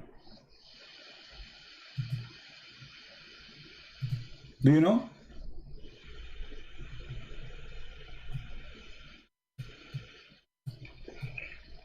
Okay, CP. When in the Bible. No, don't jump to the Bible. You are trying to save. You are trying to save yourself. I ask you a question. I ask you a question. So now you want to squeeze your head. You want to get out of the topic. I'm asking you. How in the world the Pharaoh? How in the world the Pharaoh and the Samaritan and Moses are exist in one time? Calm down. I'm speaking slow. I'm calm down. I'm asking you. I don't want to change topic. Why you want to change topic? Yes, I want to know how the Samaritan is. Okay. Do you have Google? Yes. Okay. In which time the Samaritan will exist? You are changing. I am not changing. Who is it changing, guys? Are we changing anything? This is that. You are the one who mentioned the word period, not me. So we are talking about that period. Pharaoh and Samaritan and Moses are located in one period of time, and Samaritan was exist in the time of Moses, and he is the one who mislead the people of Moses. Listen, but you are starting from the point that the Pharaoh, it's only talking about one person, one My Pharaoh. friend, Moses did live for 10,000 years, or for how long? Listen, Listen. Moses was exist in the time of the Sumerian. According to history, the Sumerian, they exist in which year? I don't know. If you search in Google, peace upon him, it says here, I'm just searching, I'm not using my own knowledge. It says here 720, between 721 and 647 BCE. How that is exist? How the Quran put such an information here? So your God Allah not only messed up about Pharaoh, he thinks the Sumerian exists in the time of Moses. Moses, he went to a grocery store. He come back, he found the Sumerian misleading them.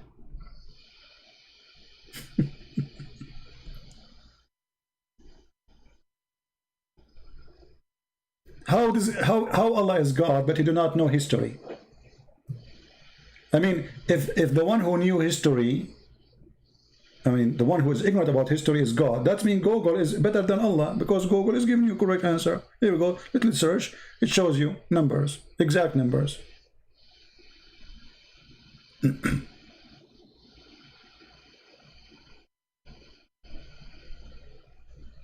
What do you think, my friend?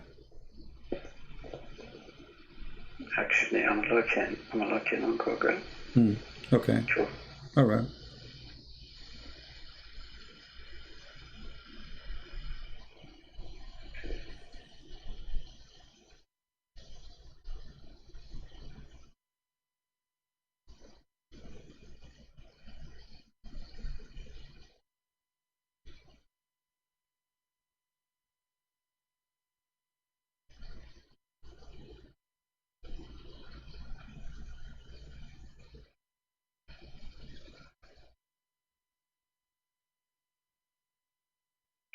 I'm not a historian. I'm not like a person who claims to have knowledge. I just search in Google. It says this is, this cannot be true. There's the big mistake here, and this is God talking. You Muslim, you claim that every single information there is Allah speaking word by word.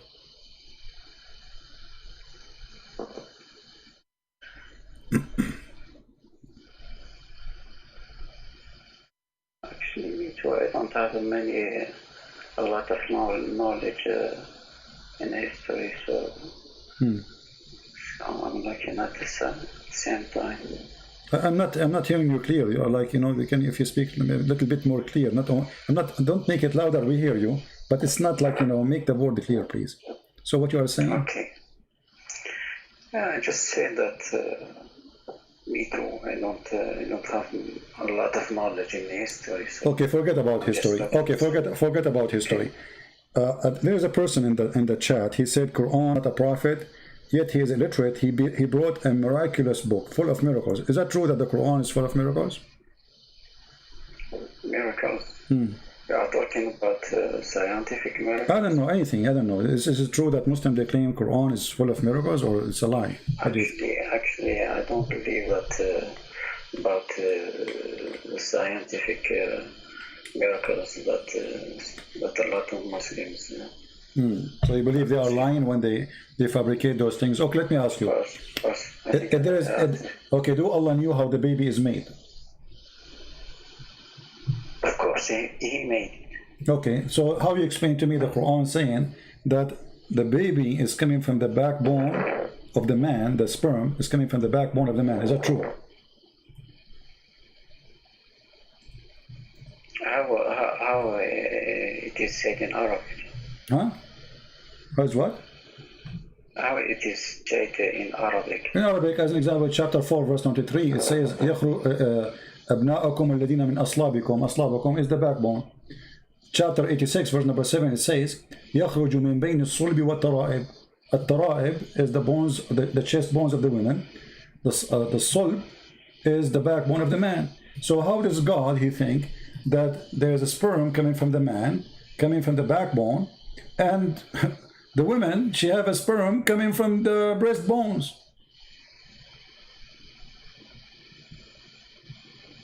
where it is said about the woman. Chapter 86, verse number 7, and this is your Islamic translation. يخرج من بين الصلب والترائب. والترائب. How that can be accurate? This is God talking. I mean, if a Christian prince, he's an Arab guy, is saying things in YouTube, maybe this guy is wrong, he is ignorant, he don't know much, maybe, okay. But this is God. God, he is speaking about gushing forth a fluid, sexual fluid. And this sexual fluid coming from the backbone of the man and the breast. Huh? Not move the screen. I'm not moving the screen, no problem. I'm not moving it. Okay.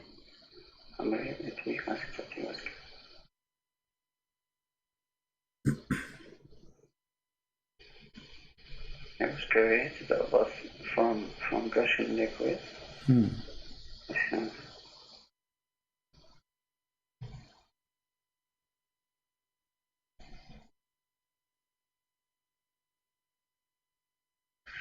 But when he says no. What?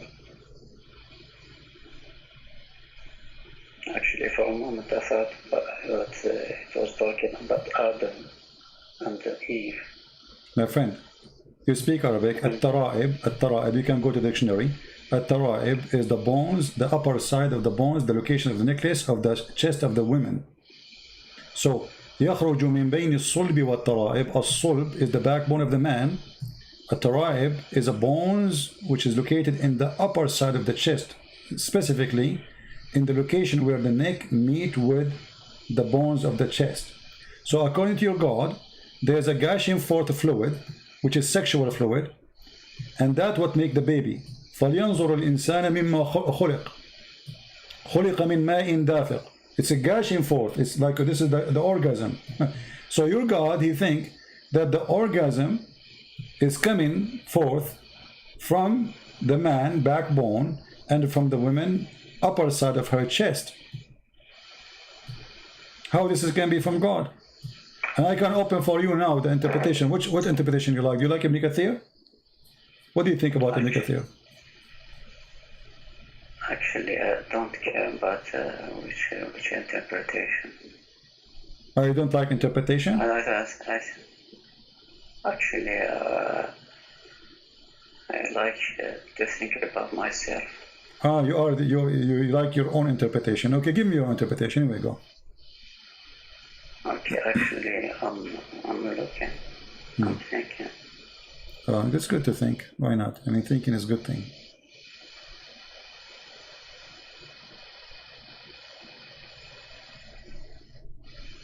You know, and the other day I fell down in my backbone. Since then, I don't have gushing fluid no more. The doctor, he told me we need to repair your backbone. You know, that's why you have to put insurance for your backbone these days.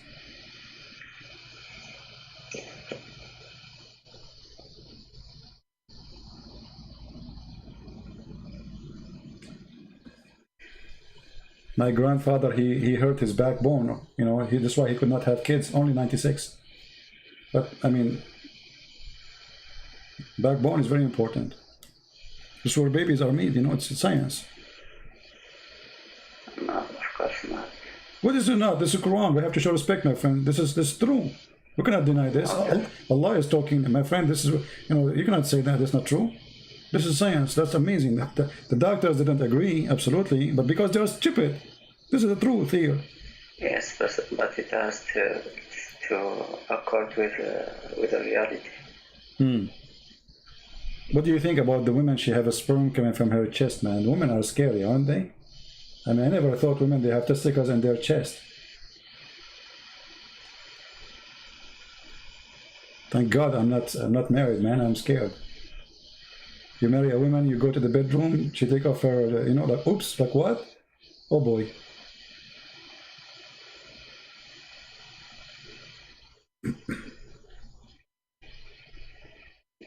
I hope you are single like me, you know, but don't do that because, you know, it's dangerous, as you see. Oh yeah? Okay, you are. Okay, that's good for you. Don't do it. As you see, you see the women, they have like, you know, they look something in the chest. This is not their breast. This is testicles, as you see. The Quran says women, they have a breast testicles. True story.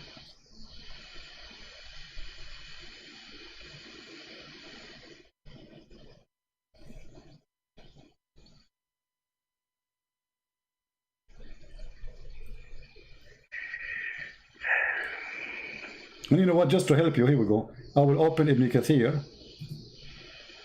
All right. This is a big scholar, according to Muslims. Yes, I know. Okay, so here it says, let us see. Let us read what Ibn Kathir is saying.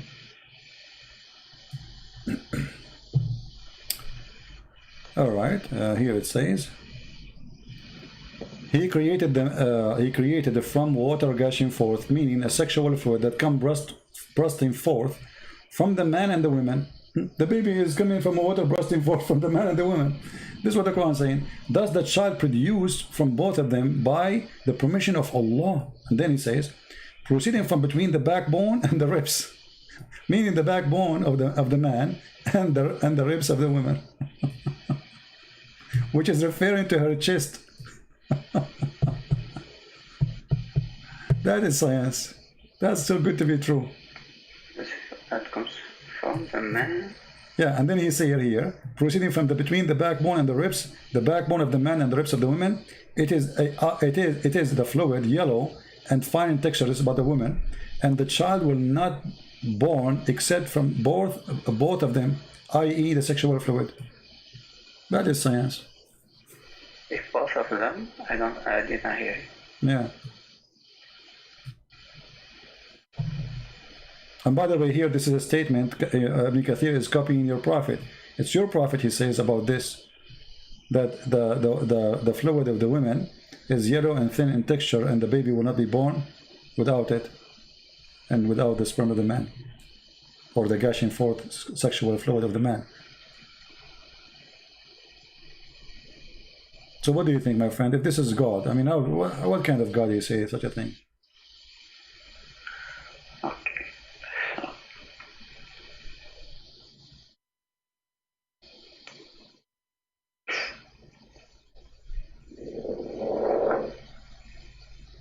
Are you okay? It can come from the ribs.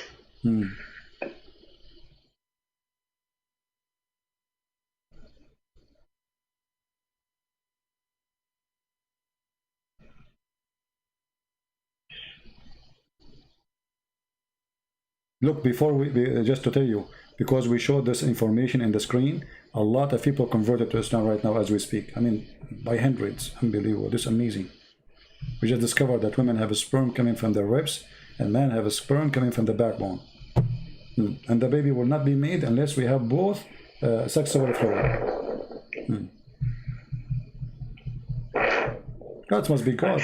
You know, that must be God. There's no one will know this unless he is God. His name is Allah. Other gods don't know that. You know, this is Allah only knows this.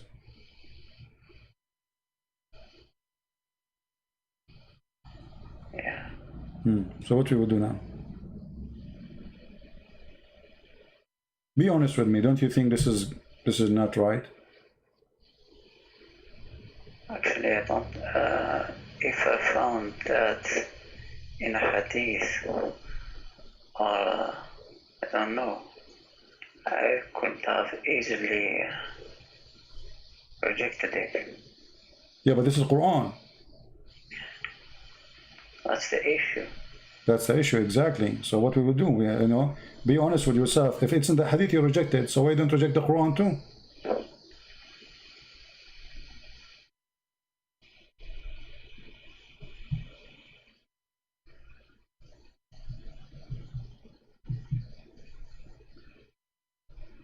If I am you, as long as I have a basic decision, if the hadith says such a thing, I will reject it. Well, the Quran is no better. That cannot be from God. As simple as that. Yeah, but you have to look it up deeply. My friend, we are looking deeply. Here we go. You are taking your time. I'm showing you Ibn Kathir too. You can see all the scholars. And we show you the Quran and you speak Arabic. So you have no security. You see, if somebody don't speak Arabic, I can say, okay, he need maybe, you know, but you speak Arabic. You are an Arab. We are showing you the Quran, and we are showing you Ibn Kathir. What do you want? I'm not an Arab, but I speak Arab. No problem. You are an Arab. You speak. Where are you from? If you don't mind, what ethnic is yours? Kurdish? I can't say. No. Okay. I'm a black blonde African American from Japan. So what a big deal. All of us, we are brothers, my friend. God, he created Adam and Eve. All his children are family. Black, white, Arab. It doesn't matter, you know.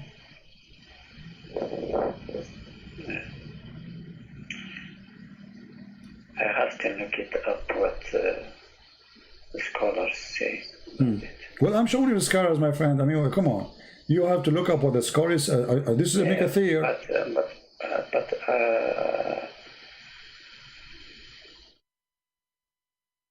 I have more trust about modern scholars than old scholars. You trust modern scholars? Because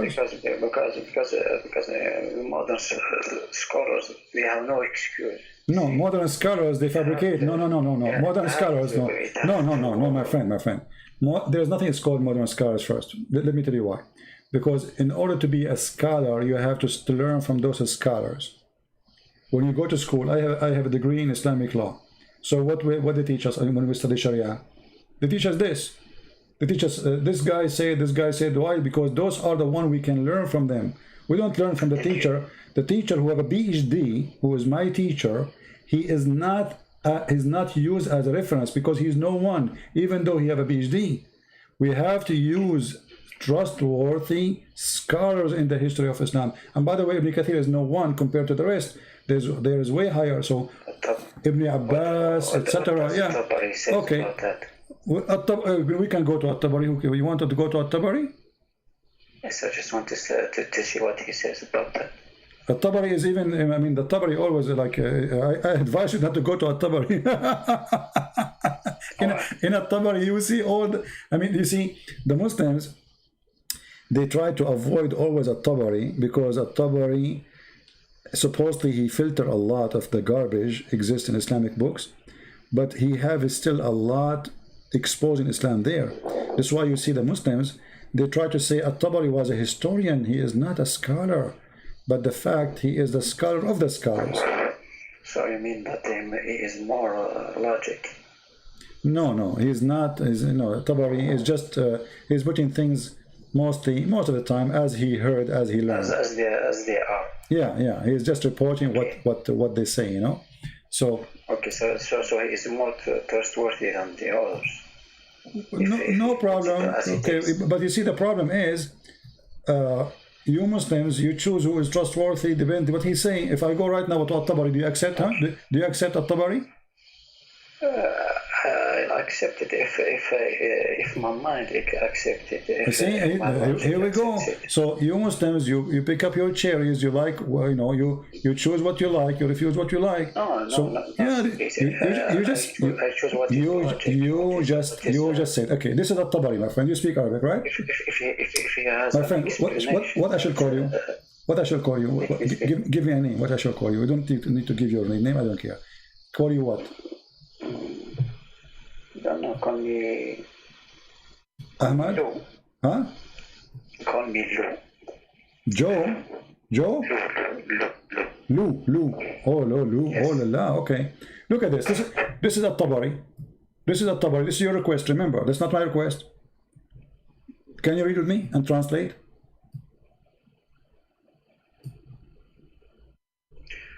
وقوله يخرج من بين الصلب والترائب يقول خرج من بين ذلك ومعنى الكلام منهما. فقال بعضهم الترائب موقع قلادة من صدر المرأة. Do you see it? And if you go down here, it says يقول من بين ثديي المرأة. So the sperm of the woman coming from between the two breasts of the woman. Okay. So what we will do now? You are the one who asked me to go at Tabari. I advise you not to go there because at Tabari will hurt you more. Here we go. We are at Tabari. Here we go. Look what he says. وقال إكرمة. He says قال صلب الرجل وطرائب المرأة. See, I'm not scared or something. I'm looking. Even me, I don't know what Tabari said about that. I just want to see. My friend, no problem. I'm trying to help you. I'm saying to you that a Muslim usually try to escape. He jumped to a different place. No, but it's here we go. Yeah. Just want to okay. But why you said At-Tabari, not Ibn Kathir? What difference going to make for you? I mean, why? No. I didn't say nothing. When I just want to see another person what says about that. Yeah. So what we will do now? What do you think? How this can be true?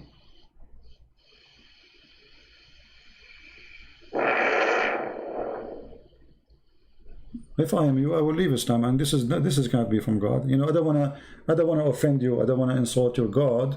His name is Allah, but obviously for me, this is not God. This is a fraud.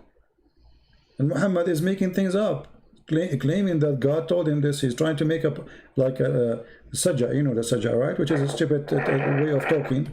And he is, you know, it's like a poet. Yeah. It's not a poet, you know. It doesn't go to the poet. Poet is very high. Yeah, right. Yeah. I think like it's rhymes rap. It's like a rap, exactly. So he's trying to put words together to make a rap, and by doing that, he got into trouble. You know, he put rhymes. So what we will do now? Actually, I don't know. Yeah, I know. If I am you, I will leave Islam. You know, I can feel that you are a person who is decent. And you are thinking carefully, you know, and you will not accept this. So if I am you, you are an Arab, I mean, you speak Arabic very well, and you read English, you speak English. We show the reference in the screen. You have an advantage over others because you read the original language, and it shows what you shows you, and this is what Islam is about. And now the new scholars, they try to cover this, but the Taraib is Taraib al-Mar'a, you know, it's what the new scholar says about it. There's nothing called new scholars. I mean, what they will say, what they can say, my friend. I mean, this is Quran. So a new scholar first does not exist. There's nothing is called a new scholar. Okay. Forget about the name scholar or something. I mean, my friend, when you read something, how you support it? You support it by two things: the language and the hadith, correct? Yes. Which means if Muhammad explained this, that means we take what Muhammad said because it's confirmed. If it doesn't confirm, this is a different story, right? But the hadith confirmed this. Let me show you this hadith. Okay. Let me hold on. Let me show you this. Okay.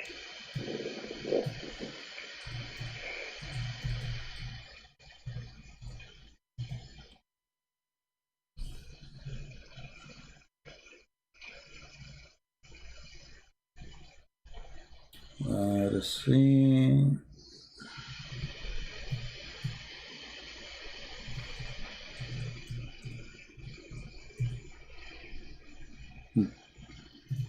Do you see this hadith in front of you? It says Sahih. Very authentic. Read for us. I don't know, you want to show it in English or in Arabic? Doesn't matter really. Read for us, go ahead. I don't see it yet.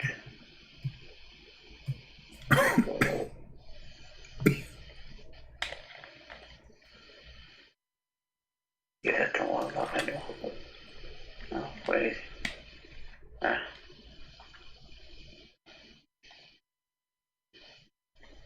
I can't see the beginning.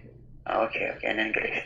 The man's water is thick and white, and the woman's water is thin and yellow, whichever of them comes first to tell me. For example, the parent. Whichever of them comes first. So Muhammad, he confirmed here that women have a water, men have a water, and without this water, without the water, the child will not exist, and it is a reason to resemble the parent, which means I can show you the hadith says adhkar, which means became a male. If the man have orgasm first, the baby will be a male. If the women have orgasm first, the baby will be a girl. So here, look what our Prophet said. that women, she have a sperm which is white, which is, sorry, thin and yellow. And the man have a sperm which is thick and white. And whichever of them comes first, the child will resemble the parents. This is garbage, and you know that. It says that it depends on which one comes first.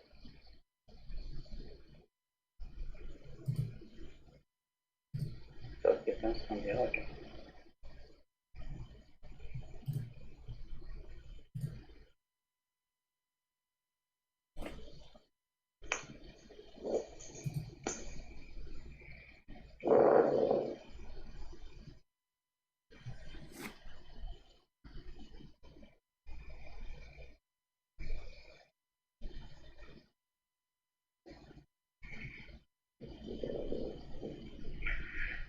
Okay.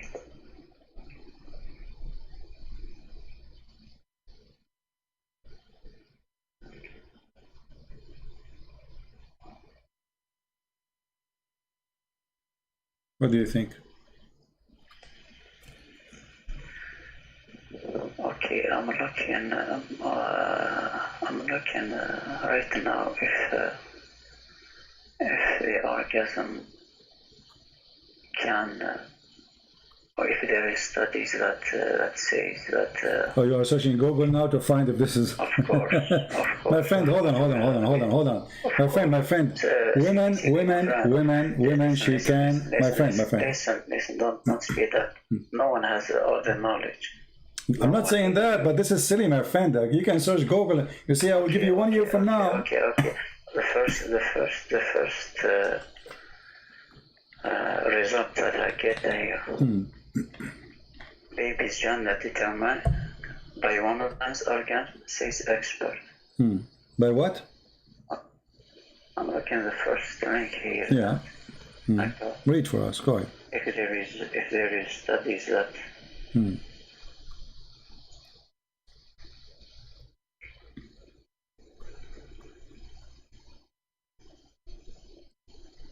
Everybody agree that the gender decide by the type of the semen which is fertilizing the egg. So if it's a male, it's going to be a male. It's a female, it's going to be a female. What your prophet saying, this is gushing forth fluid coming out of the private part, this is absolutely false. And he is making it so clear. He called the women water thin and yellow. Okay, my friend. So I'm looking if there are studies that confirm that or deny that. Okay, the first link that I got here, it says baby's gender is determined by woman's orgasm, says expert. And it says, she said that the orgasm a woman experienced, no, not here. Sorry. All right.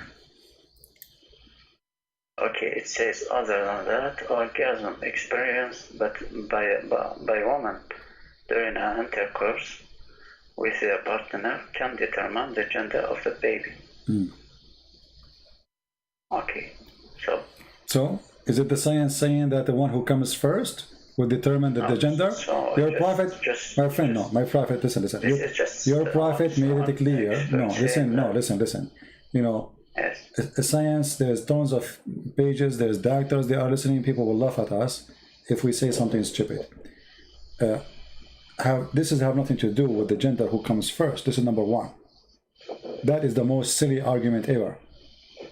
Actually, most of women in the Middle East, they never come even, because the women are circumcised in the Middle East, which means they will never have orgasm. They don't even feel anything. So what your prophet is talking about is silly and stupid. Who comes first will make the baby look like the father or the mother.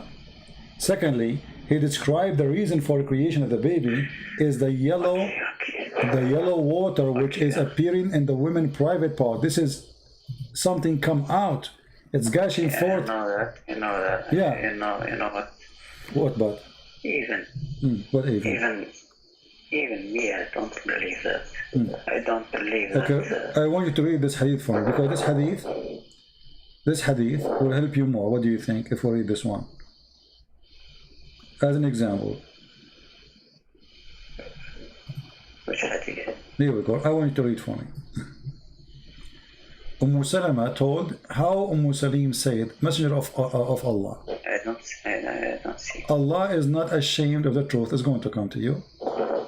Is any washing necessarily for a woman when she has a sexual dream?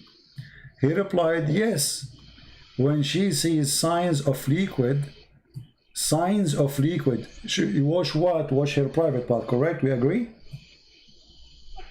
You cannot wash your womb. When she sees signs of liquid, yes. Okay, so she is talking about washing her private part. This woman, she got horny at night and she did something to herself. So now she's asking the Prophet of Allah, because the Prophet of Allah is sexual consultant in Mecca. For women, is it necessarily for a woman to wash if she has a sexual dream? He said yes. When she sees a sign of a liquid, Salama, the wife of your Prophet, said, covered her face, she's shy, and she said, does that women have a sexual dream? You know, actually, this is not what it said. This is not really. It says وَتَحْتَلِمُ الْمَرْأَةِ, which means she have orgasm. The translator is a stupid. تحتلم, you know what تحتلم, right? You know what ihtilam. Ihtilam is orgasm. So yes. Yeah. Yes. So the translation is false. Not sexual dream. She have orgasm. So imagine the wife of your Prophet, she never have orgasm. She's asking Muhammad, do women have orgasm? Do women even come? That's me, Muhammad, he never made her come. He replied, of course she does. In what way does her child resemble her? So why the child will resemble the woman then? Because she have orgasm. That's what your Prophet is saying.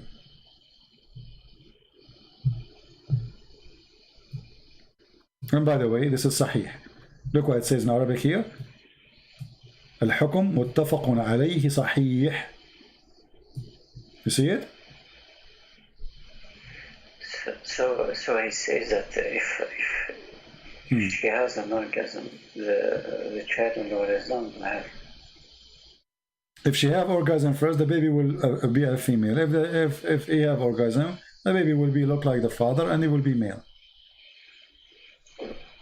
And as you see here, it says وزاد مسلم برواية أم سليم إن ماء الرجل غليظ أبيض وماء المرأة رقيق أصفر فمن أيهما على أو سبق يكون منه الشبه. Here we go. So what is in the Quran confirming the Hadith, and this is always stupid.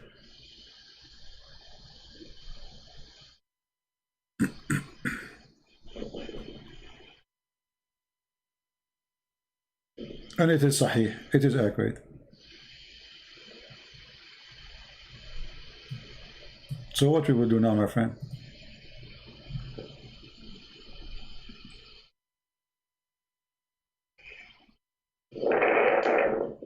I see, all of them, they are Sahih. Sahih.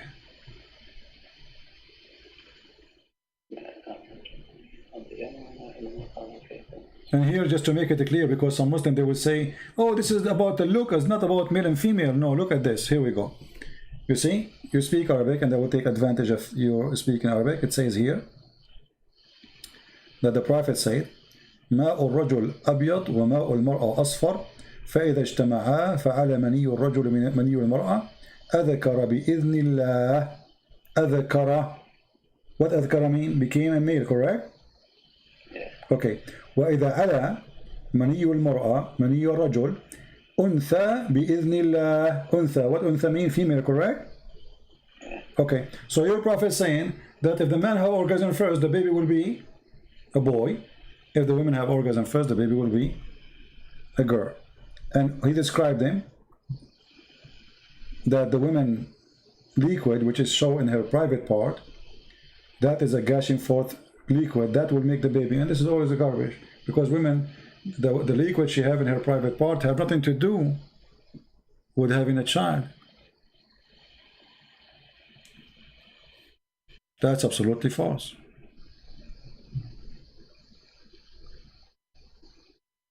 And look here what the Muslim they add in the translation, guys. Look at this.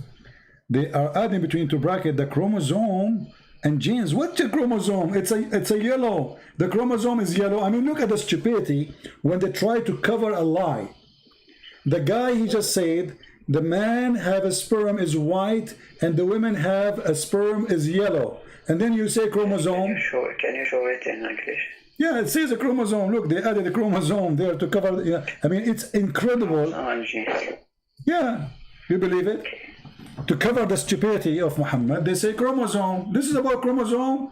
It's about washing a vagina. A water appear in her private part. It's yellow and thin, gushing forth. This is the chromosome.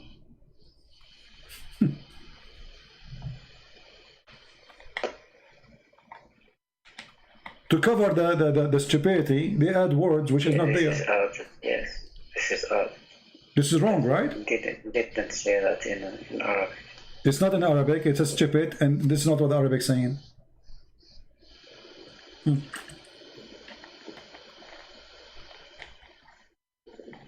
And just to show you how stupid it is, it says here, created by Allah decree. How do you say if he comes first, the baby will be a boy, and then created by Allah decree?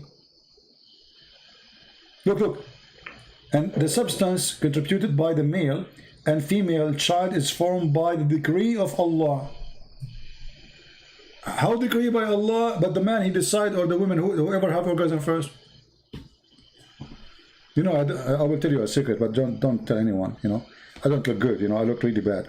So if I get married, God forbid, I will never have orgasm first because I don't want my children to look like me. Because I learned from the Prophet now that the one who comes first, the child will look like him or like her. So I will make it clear always. I will make agreement with my future wife. You come always. I will never come. You know, because I don't want my kid. My son will shoot me if he look like me. You know, from the first day, he go to the mirror like, what you did to me? He will grab one of my guns and shoot me, and it's not fair. I mean, it's not my fault.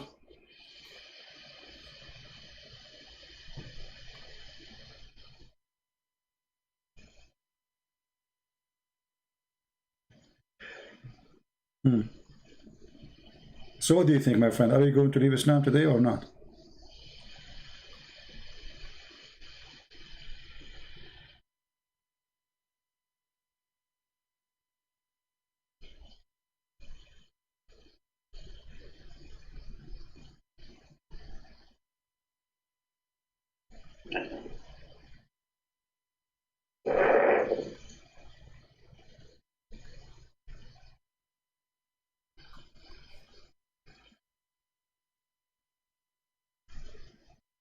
What do you mean you don't know? You know, you are a smart person. You don't fit there.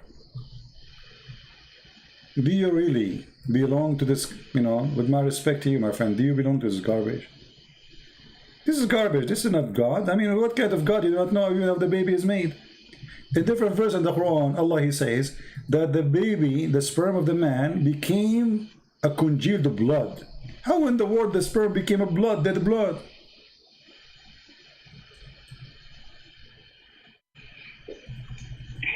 What do you think? According to the Quran, the first stage is sperm, and then خلق الإنسان من علق.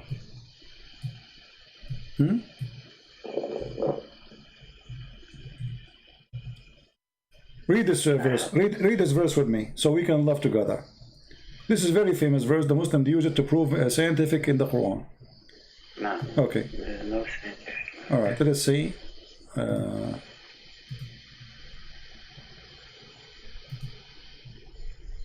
You can read in Arabic. ثم خلقنا النطفة علقة فخلقنا العلقة مضغة.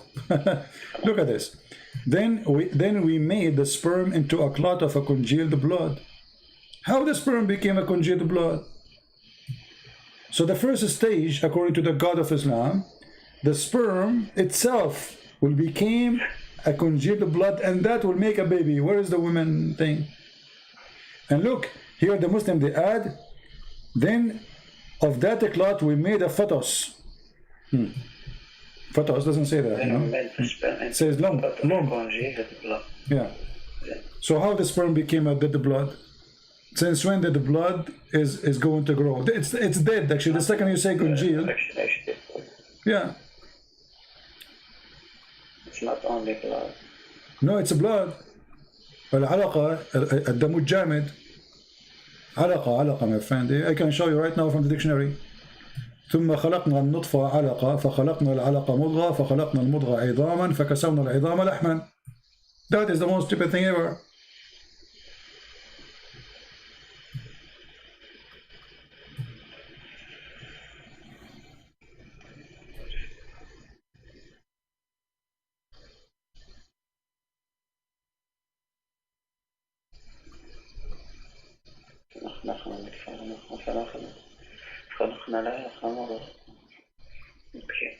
Do you want to show you At-Tabari again? No. Yeah, but this is stupid. It's obvious, you know. Actually, when you injure yourself, a blood will be dry in your skin to stop the bleeding, correct? But this is dead blood. Yes. That never grow, you know. And after some time, when the skin is healed, that blood will be dry, will go out, you know. We can't take it from your skin. What kind of God? You do not know how the baby is made.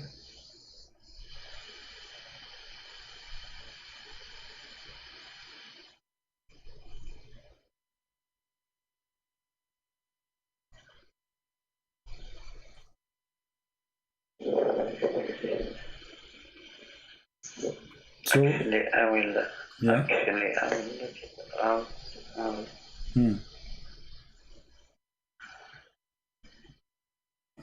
I will look at him, but because I'm not good in English, I'll look at him first.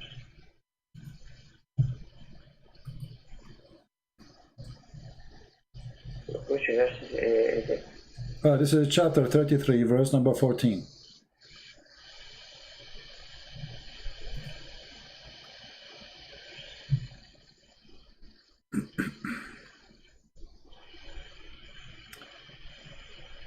And this is, here we go, I will show you dictionary. This is the dictionary.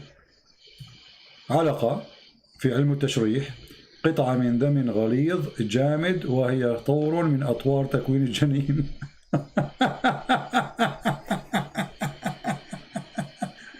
And he continue after that. And this is mentioned in the chapter in the Quran, etc., etc. Okay. How this can be true?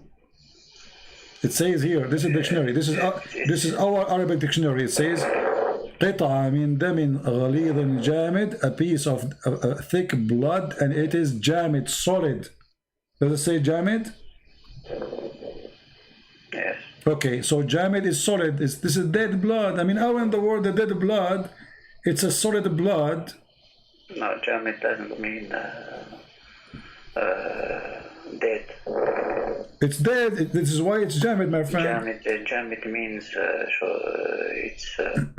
Okay, what jamid mean? Tell me what jamid mean. It's solid cold. Thank you. Solid. Okay, so the blood will not become solid unless it is dead. As simple as that. This is why people they die because of heart attack. When a piece of blood block their like the rain of blood into the heart. But here it's before it even starts running. Yeah, but here it says the sperm became a dead blood. But how the sperm became a dead blood? Okay, how the sperm became a solid blood? Forget about dead. But you can go right now and search for congealed blood. You will find congealed blood is dead blood. Congealed blood is the dead. When you cut yourself, if you have a cut in your hand or foot, whatever, a blood will come out. Will make, you know, if you cover it for some time, the bleeding will stop, and then a blood spot will cover all over the injury, and will make like let us say a batch for your skin until it's recovered. Yes. Yeah, yes. this is dead blood. It's not even blood. It's dead. But because you are already man, And here it talks before. No. You see, it doesn't matter. We are talking about the blood. Doesn't matter if it before or after. This is a blood. When you say a blood, the blood is having one nature. It's a blood. The baby, the fetus. Doesn't matter. It's a blood. Is it a blood? Is it, my friend? Is it a blood or is it a blood or not? It's blood. Okay, blood doesn't matter if it's a baby or adult. It's a blood. Yes, but because before the blood starts running, how is it? This is not the question. How in the world the sperm itself became a blood, and then all of you became a blood, and then from the blood you have a heart, and you have. This is what science says. Why you don't search right now in Google and find if there is any. My friend, can you find me only one scientific book saying that the sperm will become a blood? The first stage is a semen, and then the semen will become blood. Can you show me that? One scientist in the world says that. But everything in human body comes from the sperm and. No, that's not true. That's not true. No. You see, the semen, when it goes to the woman, it fertilizes and delivers the DNA of the man. Yes. Okay, yes. It's a DNA. There's no blood. Then we have the egg of the woman. Yes. And the egg of the woman will start splitting and organizing organs by time. So what the Quran is speaking about, first of all, here we notice that the women egg does not exist in the Quran. We have a water which is thin and yellow, and the woman, she have to wash her private part when she see it. Remember, right? This is the gushing forth fluid coming from the ribs, and now we have the sperm of the man, which is coming from the backbone, according to the Quran, became a conjugal blood. How do you say boila in English? How you say boy in English? You just did. No, boila. Boida, egg. Yes. Egg. It's an egg. It's an egg. You see here we say it. Look what they say. Then we made the sperm into a clot of a congealed blood. So what is the transformation start from what? From a sperm into a blood. There's no other thing. And then we made the clot, the congealed blood, into a clot. And then we made the clot into a lump. And then we made out of the lump bones and clothed the bones with the flesh. So from the beginning to the end, we have only sperm, then blood, then a clot, then lump, and then from the lump we made bones. And then we closed the bones. So according to the Quran, the sperm became bones. The sperm became blood.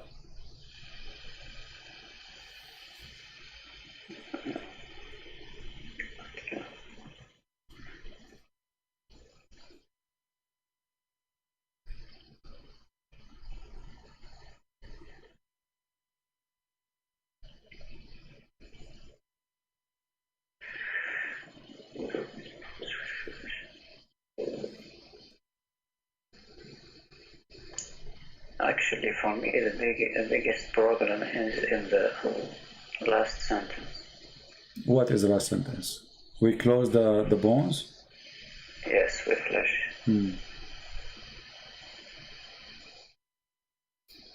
But here there's bigger problem, my friend. Do you see here it says فَتَبَارَكَ اللَّهُ أَحْسَنُ الْخَالِقِينَ? Don't you see a problem here too? Big problem. The best to create? No, not the best of to create. You see, they lie in the translation. Look, here it says the best to create. But in Arabic it says the best of... No, the verse, it's أحسن الخالقين. Okay, what al-Khaliqin mean? Al-Khaliqin, what al-Khaliqin mean?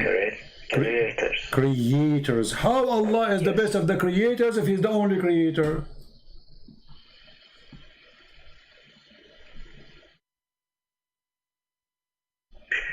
Actually, I have something about that, the last verse.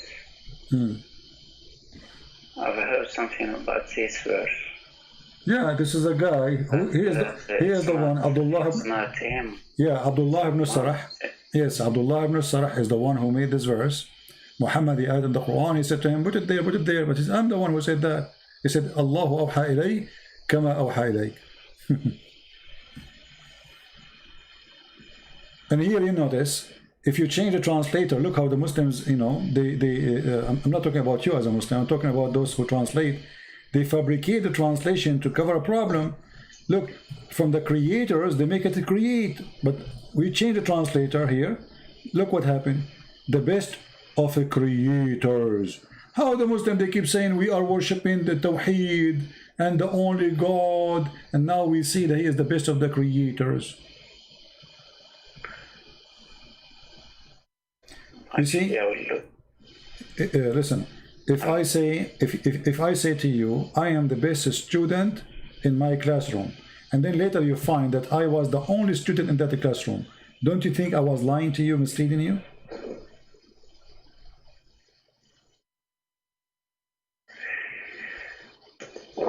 You know what I mean? Because when I say I'm the best student between the students, and there's no student, that's I did lie to you. So here Allah, if he is saying that such a statement, he admitted that there is a creators, and he's not the only one, is God.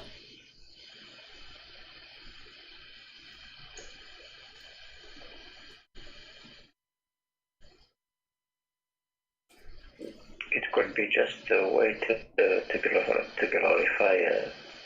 Okay, how you glorify? By lying. I mean, when you say I am the best of the creators, that's a lie. Because there's no other creators. You are lying, you are exaggerating with your lie. You are confirming that there is a creators when there's none. So when you say I'm the best of the creators and there's no others, that's stupid. And it's a lie. You don't glorify yourself by lying. So what's the point of this statement? To say to me, Allah is the best of the creators, but there's no other creators. Okay, I will look in this verse in French. I'm looking at why you need it in French if you have it in Arabic? Because I understand French. Okay, I will look for it in French. Hold on, let me see, not in English. I will see to say it in French language. Actually. Let us see where we can find the French. Where is the French language Quran? I'm sure they lie, you know, in the translation too. Yes. They said words that it didn't say in Arabic. Doesn't say creator, right? The creators. No, from the beginning it says nous avons fait du sperme une adhérence. What does that mean? I don't speak French. They translated the blood with adherence. So they changed the whole translation. Yes. So yeah, I see here. As usual, I'm not surprised. I mean, everything, they try to cover the stupidity of the Quran by fabricating. So now anyone who will speak French, this is why I need to finish my Quran translation, and then later we will ask people to translate to their own language my translation, so people, they can get an honest, clear translation. Yes, it says nous avons fait du sperme une adhérence. It doesn't say in adhérence. It's just a word that they come up from their mind. Deceiving. This is the method of Islam. Actually, there is no mention about blood here. Yeah, the blood is gone. Okay, that's good. So now, if you are a French, you don't speak Arabic, you read it, you think, okay, there's nothing wrong there. This is the whole purpose of false translation. Yeah.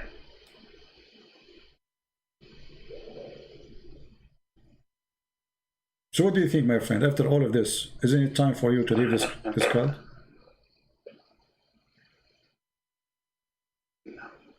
No? You don't want to leave Islam? Huh?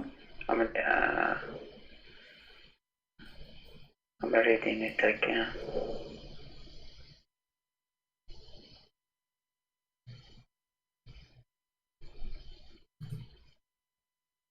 It is seen in Indonesian language what they are saying. I bet you they are lying there too. They lie in all languages when they translate to cover the stupidity. Indonesian, here we go.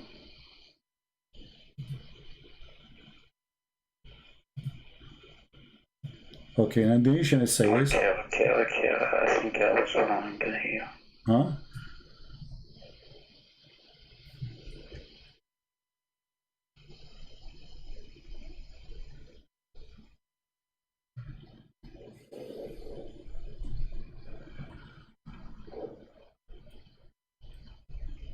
Okay, علاقة, they translated علاقة with utterance, something that has... My friend, forget about translation now. You speak Arabic, I speak Arabic, the problem is solved, correct? Okay. We do not need... I think I was wrong. Yeah, I'm taking advantage. You know, you should take advantage if you speak in Arabic. But it's translation. Yeah, I showed you the dictionary, correct? It says, here we go, this is the dictionary. علقة في علم التشريح علقة من دم غليظ جامد وهي طور من أطوار تكوين الجليد. According to what? According to the Quran.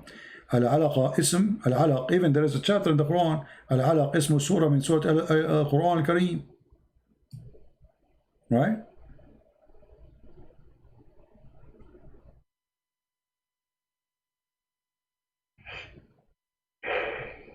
So we have the dictionary. You speak Arabic. Yeah, so what we will do? I mean, it's not only one place. I mean, every single word we read in those verses are wrong.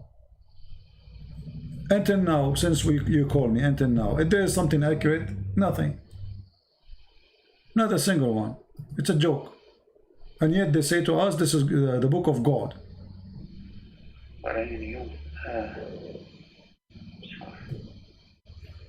And look here, this guy.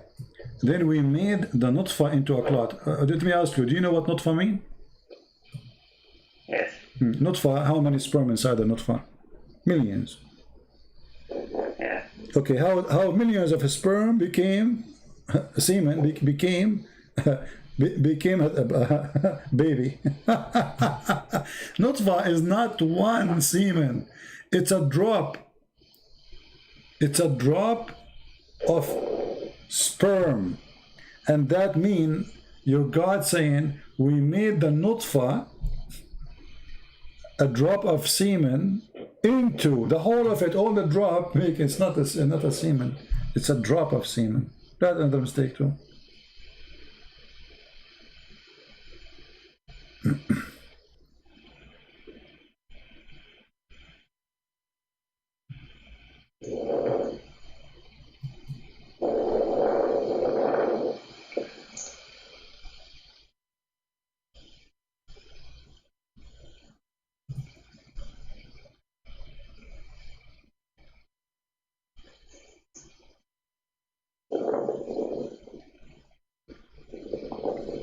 So what do you think?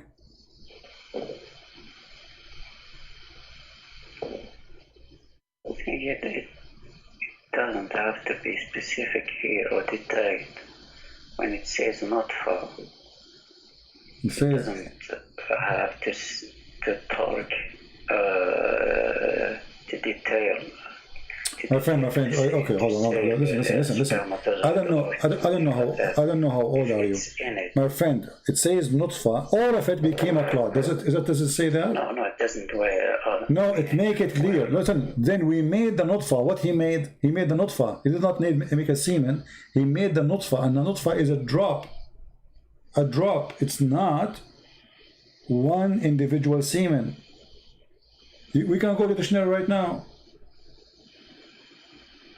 It's a drop of semen, have millions. According to your God, we made the nutfa, all the nutfa, not only from the nutfa we made a baby, no. The nutfa itself transformed into a clot of a piece of a thick, conjugated blood.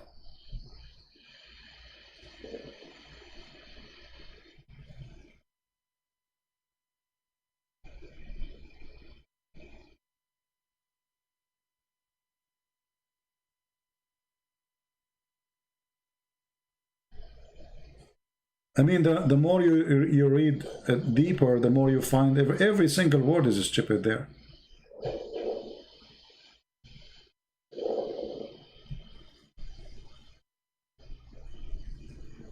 When it says, then we clothe the bones with flesh, that's a problem. My friend, for me, everything there is a problem. Let's be honest together. Everything is a problem. Only here is a problem? No. This is here. The nutfa became a blood. That's stupid. Then we made the blood into a clot. That is more stupid. And then we made the clot into a lump. That is make it more horrible. And then we made out of the little lump a bone. So until now there's no heart. There's no nothing. This is almost the last stage of the baby creation, and what we have a bones.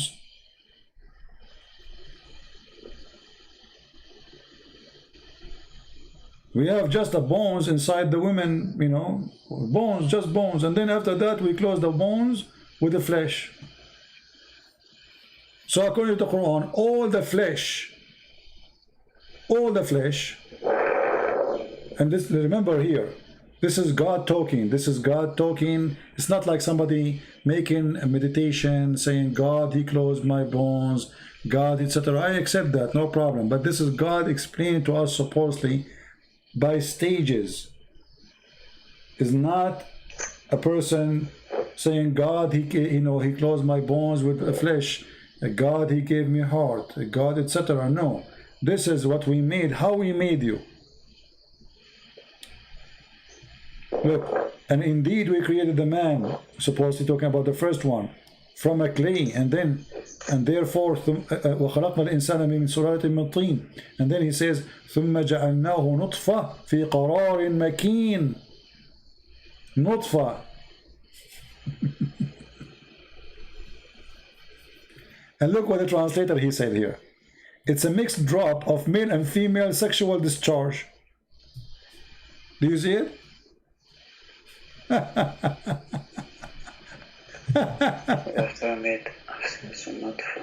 Let me see this translation of who. Hold on. This is translation of Hilali and Khan. Hilali and Khan. Muhammad Hilali and Muhammad Khan.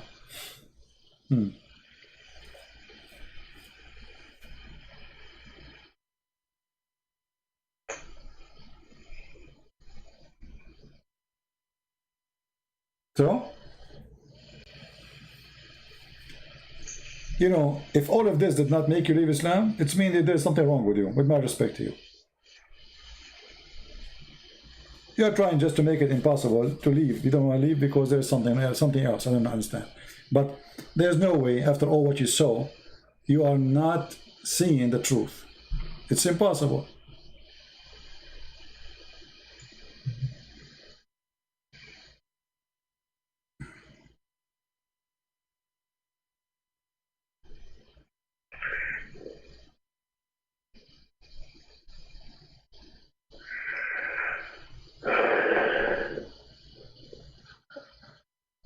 I think here it's just about modern terminology. This is modern. This is modern for you. Yes. This is sound modern for you. No. Not for when you say not for.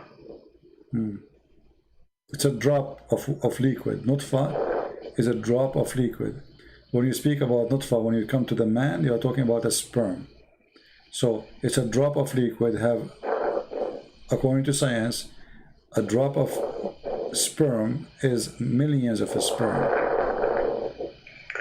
Okay, I don't want to say something that I don't know. So I have to look it up in detail. Well, we did. All right, my friend. I'm not going to force you to leave Islam if you don't want to, but I believe in your heart you know that this is garbage. True or not? In your heart, you know this is wrong. If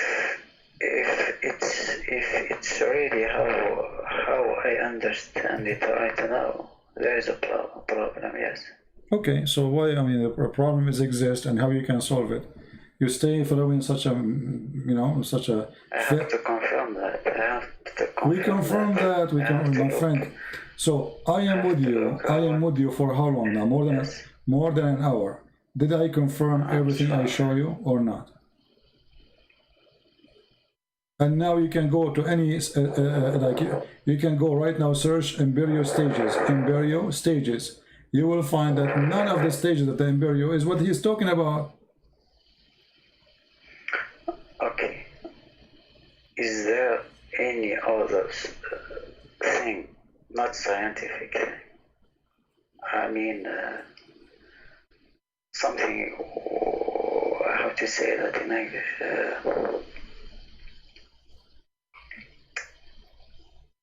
Okay, let me ask you. So You are trying to say if there's anything like contradiction, maybe?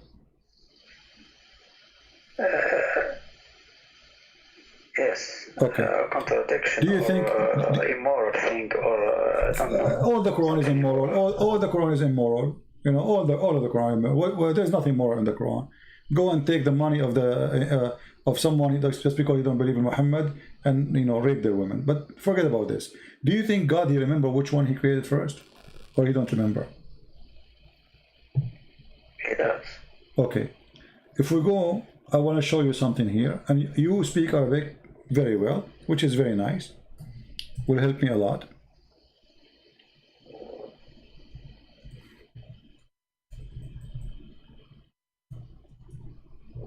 Let's see. Chapter 2, verse number 29. Can you tell me what the verse saying? I will show it to you in Arabic first. هو الذي خلق لكم ما في الأرض جميعا ثم استوى إلى السماء فسواهن سبع سماوات وهو بكل شيء عليم. Okay. What he created in the earth, everything, right? I don't see in the screen. هو الذي. Can you put it in Arabic? Yeah, it's in Arabic. هو الذي خلق لكم من الأرض جميعا ثم استوى إلى السماء. سواهن سبع سماوات وهو بكل شيء عليم. Okay, based on this verse, which one Allah created first? خلق لك. It's created the earth. First, right? Yes. Okay, so this is chapter 2, verse number 29. Remember. Okay, we will go to different chapter. All right. No, actually it says, okay, let's see it before. No, make it clear. What it says. It says here, هو الذي خلق لكم ما في الأرض جميعا. كل ما في الأرض, everything that right is on earth. Okay, is created. Then he went to the sky and he made them seven sky. Correct? Yes. Okay, so let us say finishing the sky was done after finishing all the earth. Correct? All that is on earth, ما في الأرض. جميعا. When it says ما في الأرض, it means all that is on earth. All right, exactly. جميعا, which means there's nothing left. I mean, animals, everything. Okay. Everything and then, okay, and then he went to the sky and he made them seven skies. So making seven sky happen after creating everything in the earth, correct? Yes. Okay, so this is confirmed. Let us go to the front verse. Okay.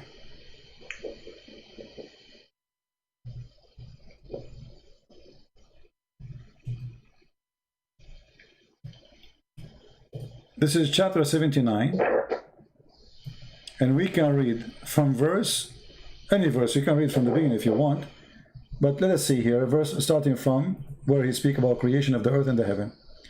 In verse number 27, he says, Are you more difficult, أَأَنْتُمْ أَشَدْ خَلْقًا أَمْ السَّمَاءُ بَنَاهَا رَفَعَ سِمْكُهَا فَسَوَّاهَا وَأَغْطَشَ لَيْلَهَا وَأَخْرَجَ ضُحَاهَا وَالْأَرْضُ بَعْدَ ذَلِكَ دَحَاهَا. English. Are you difficult to create, or heaven? He constructed, he raised its masses and proportion, and then he dimmed its night, and he brought its day, which means he created the sun and the day, etc. So this is the first, and after that, he created the earth. No, it says والأرض بعد ذلك دحاها. دحاها. Okay. It says the earth after that is spread. Okay. Okay. Let's go. Let's stop here. Let's stop here. Yeah.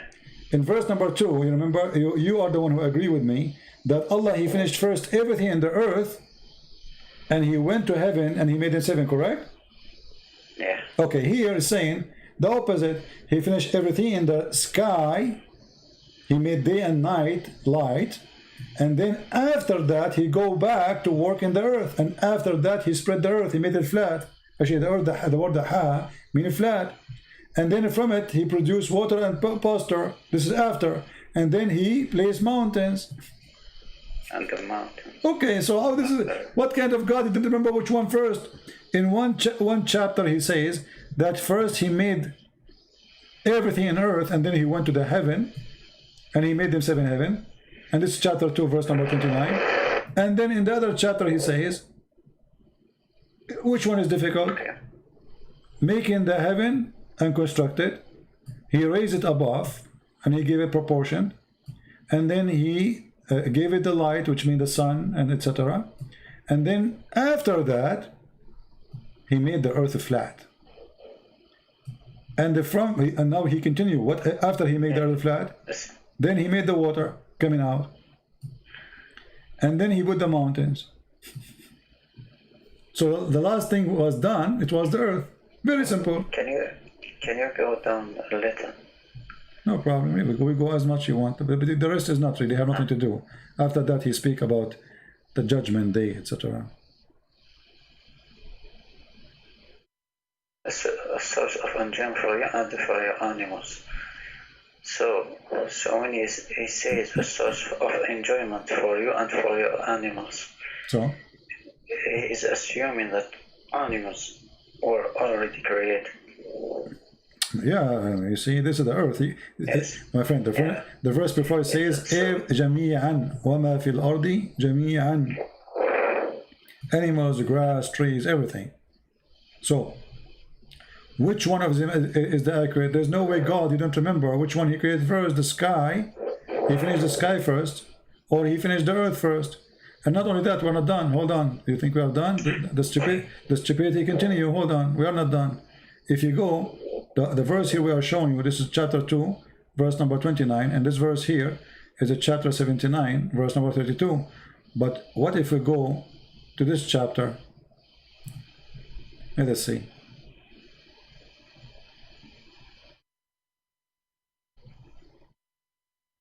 And then people will start laughing. And you will start laughing too.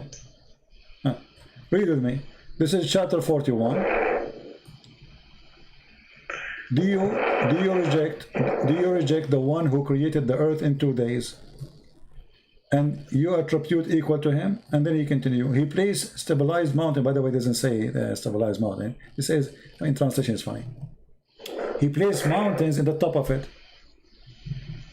This translation is horrible. Let's see different stupid translation.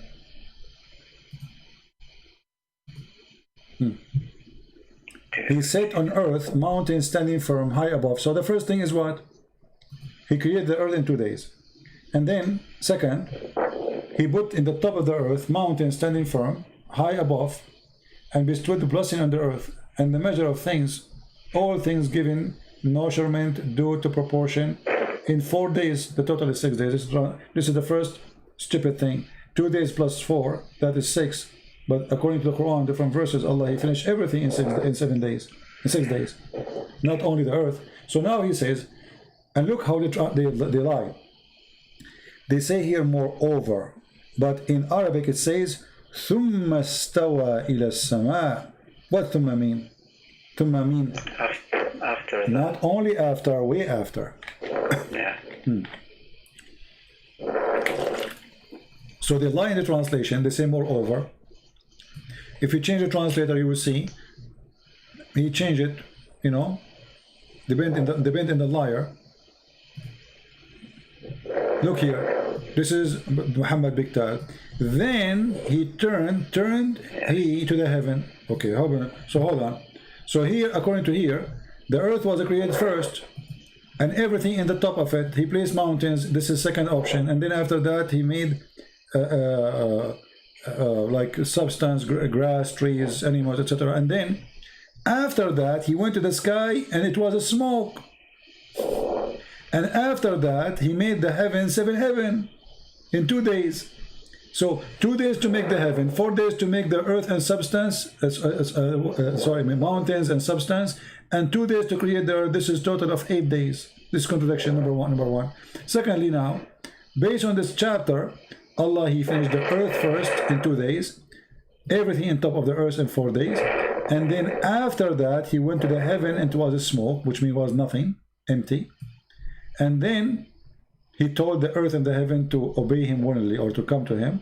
And then after that, he ordained the 7 heavens. So the last thing in this chapter, Allah, he created, made the 7 heavens. And then after that, he made lamps. You see it? So according to this chapter, the last thing Allah, he did, supposedly, Allah created the stars, including the sun. Yeah. Okay. In this chapter here, chapter 41, this is not what happened. It's the opposite. Read carefully. Are you more difficult to create or the heaven he constructed? He raised masses of proportion on it, and he dimmed the night and brought the day. So it was stage number 3 in the sky, and then after that he worked in the earth. I mean, how clear we can make it? More than this. Have you ever heard of a God? You don't remember which one he created first? In one chapter, he says he created the roof before the walls and the floor. The other chapter, he says, I created the roof before the walls and the floor.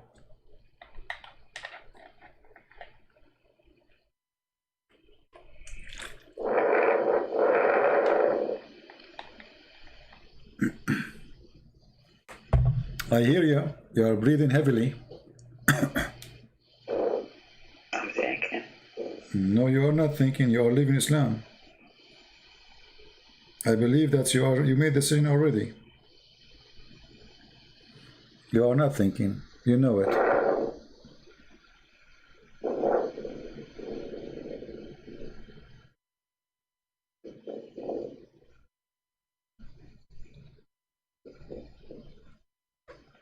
I will be sincere with you here. Yeah. What I see.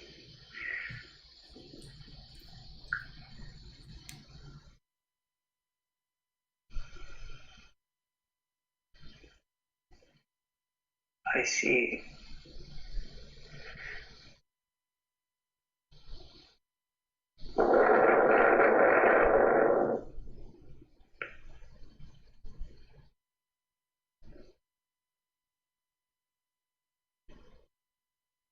someone who doesn't remember. Exactly. Okay. Do you know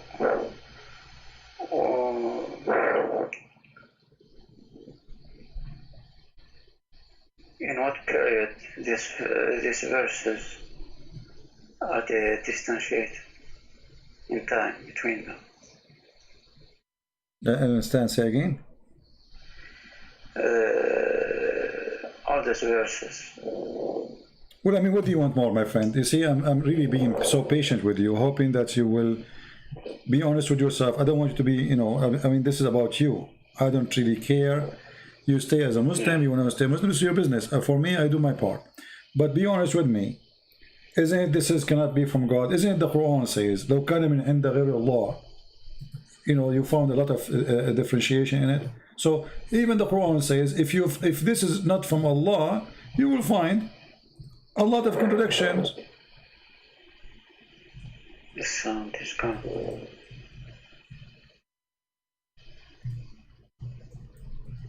Okay.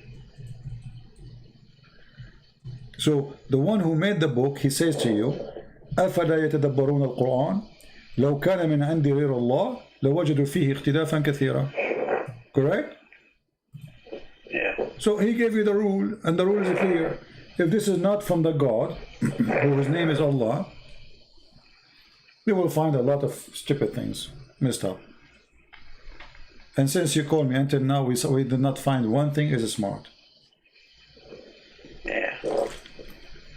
I heard you saying, yeah. Thank you. So you are out of Islam. I'm someone who. No, you said yeah. I heard you. No, listen. Yes. Okay, you said yeah. So you are out of Islam, Yes. my friend. Okay, thank you very much. I'm happy for you. This is not. You are a smart person. You don't fit in such a garbage, and this is an insult to you. I'm someone who has to admit when something doesn't fit with my mind. Exactly, and that's why I'm being patient with you. You There's see, many when I find somebody, that are not logic. Yeah. I have patience with you because I notice that you are decent, and you are not here to play games and deny even what is so clear. So I'm with you. I'm listening. It's not easy to leave a religion. You grow up in it. This is what your parents taught you, that this is from God, etc. It's not easy, and I respect your decency, and I know that like now you are. I know what's happening to you, but at the end of the day, I mean, it's not a religion which we should follow. We should follow the truth. It doesn't matter what it is. The truth, That's my guideline. Exactly. So how this can be from God? This is no way it comes from God. So Muhammad is a fraud, obviously. Now, for me, my name is a Christian prince. You know that, right? Yeah. And a Christian prince means that a Christian is going to invite you to accept the Messiah as your savior. What do you think?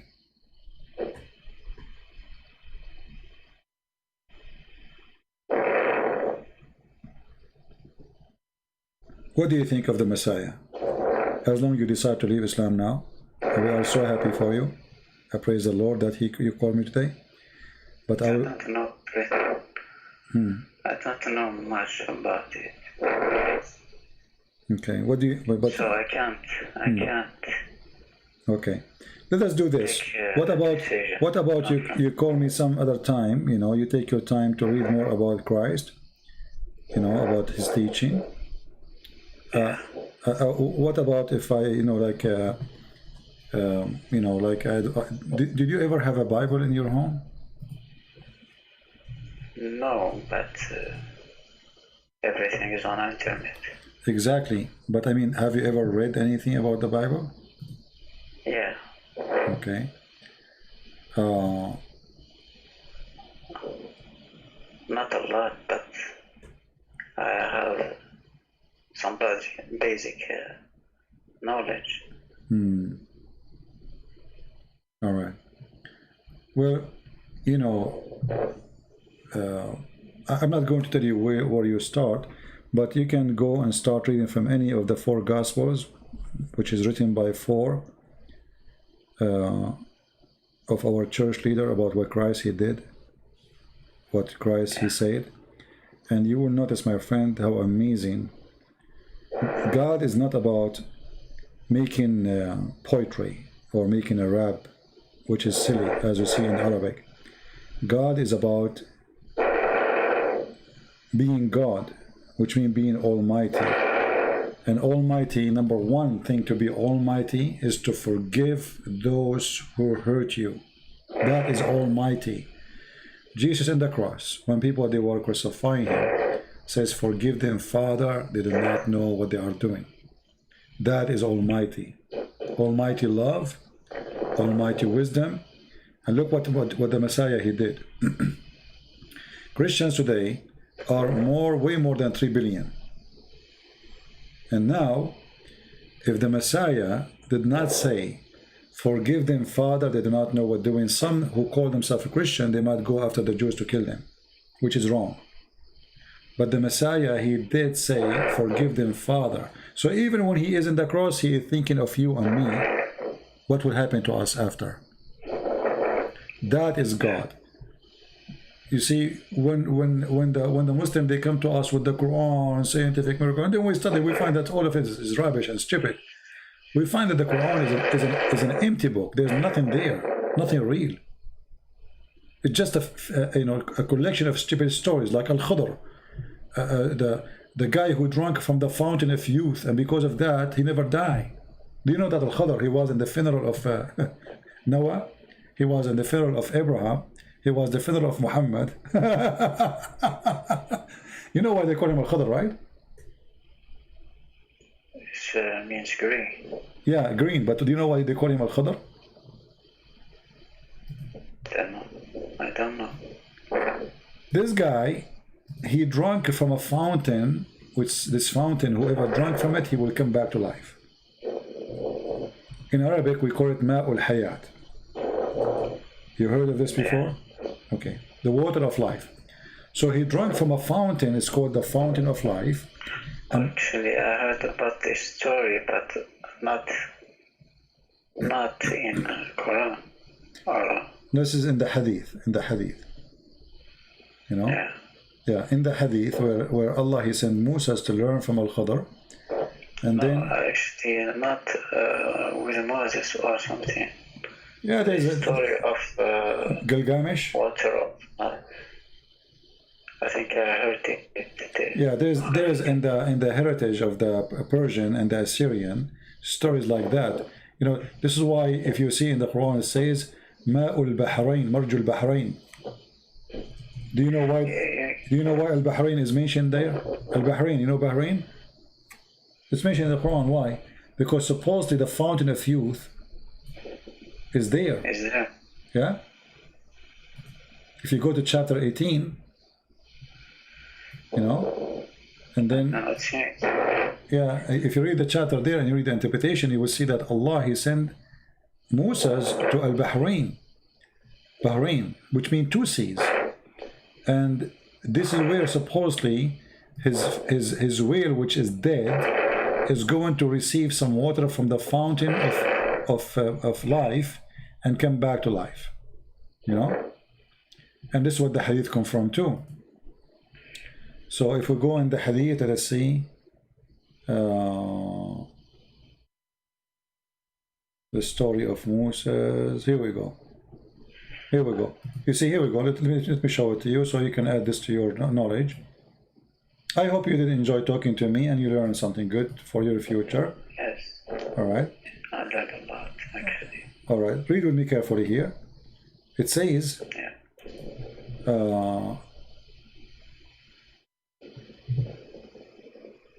قال سفيان في حديث etc. قال etc. في أصل الصخرة عين يقال لها ماء الحياة. Do you see it? Yeah. لا يصيب من مائها شيء إلا came back to life. فأصاب الحوت من ماء تلك العين. قال فتحرك وانسل من المكتل فدخل البحر فلما استيقظ موسى etc. So what they are saying here, that there's a fountain of water. It's called the fountain of life.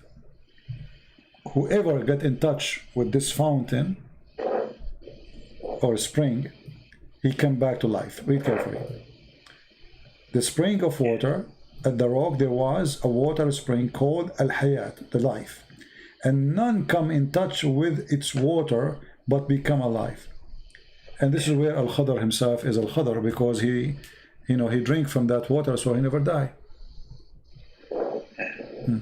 This is Islam. This is religion. What a story. Anyway, my friend. Seems like a legend, yeah. It is a legend. This is the legend exists for the Persian and for the Assyrian in north of Iraq. You know, this is very well known. I have one final question. Sure, go ahead. You mentioned Gilgamesh at one time. Yeah, in Gilgamesh's story, looking for the life. Yeah. Yeah. Yeah. Are you from the people? Are you from the people of Gilgamesh? No. Oh, I okay. have a question about All right. Noah's story. All right.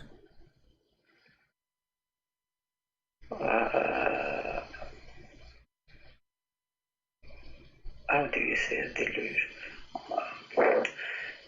This story, I heard it in the how do you say that? I'm sorry, my English is very bad. No problem. Okay. Forget about it. All right, no problem. All right, my friend. I'm so glad that you called me and we have a good time together.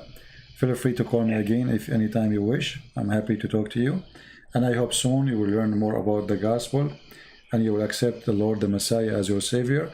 And let me tell you, I don't want you to be a person to accept Christ because of fear. I want you to accept Him because of love. But life is very short. Yesterday I was a kid, today I am not. And the same for you. Time goes so fast. And the Bible teaches us that there's God, there's heaven, there's hell. And by making a decision, we choose where to go. Now you left Islam, I have my duty to invite you to be saved by the Messiah. I want you to be saved. I want you to be in the right place. So I invite you. I cannot push you. I cannot tell you what to do. You are a man. You are smart, intelligent, and very polite. I'm very happy to talk to you. But I hope you will start reading the gospel and you call me back if you have any questions. And I will be happy to help you. For sure, not today. I mean, take your time. You will not be able to read the Bible in 2 days, or you have to take your time. We want, in Christianity, we want believers who knows, not people say Shahada.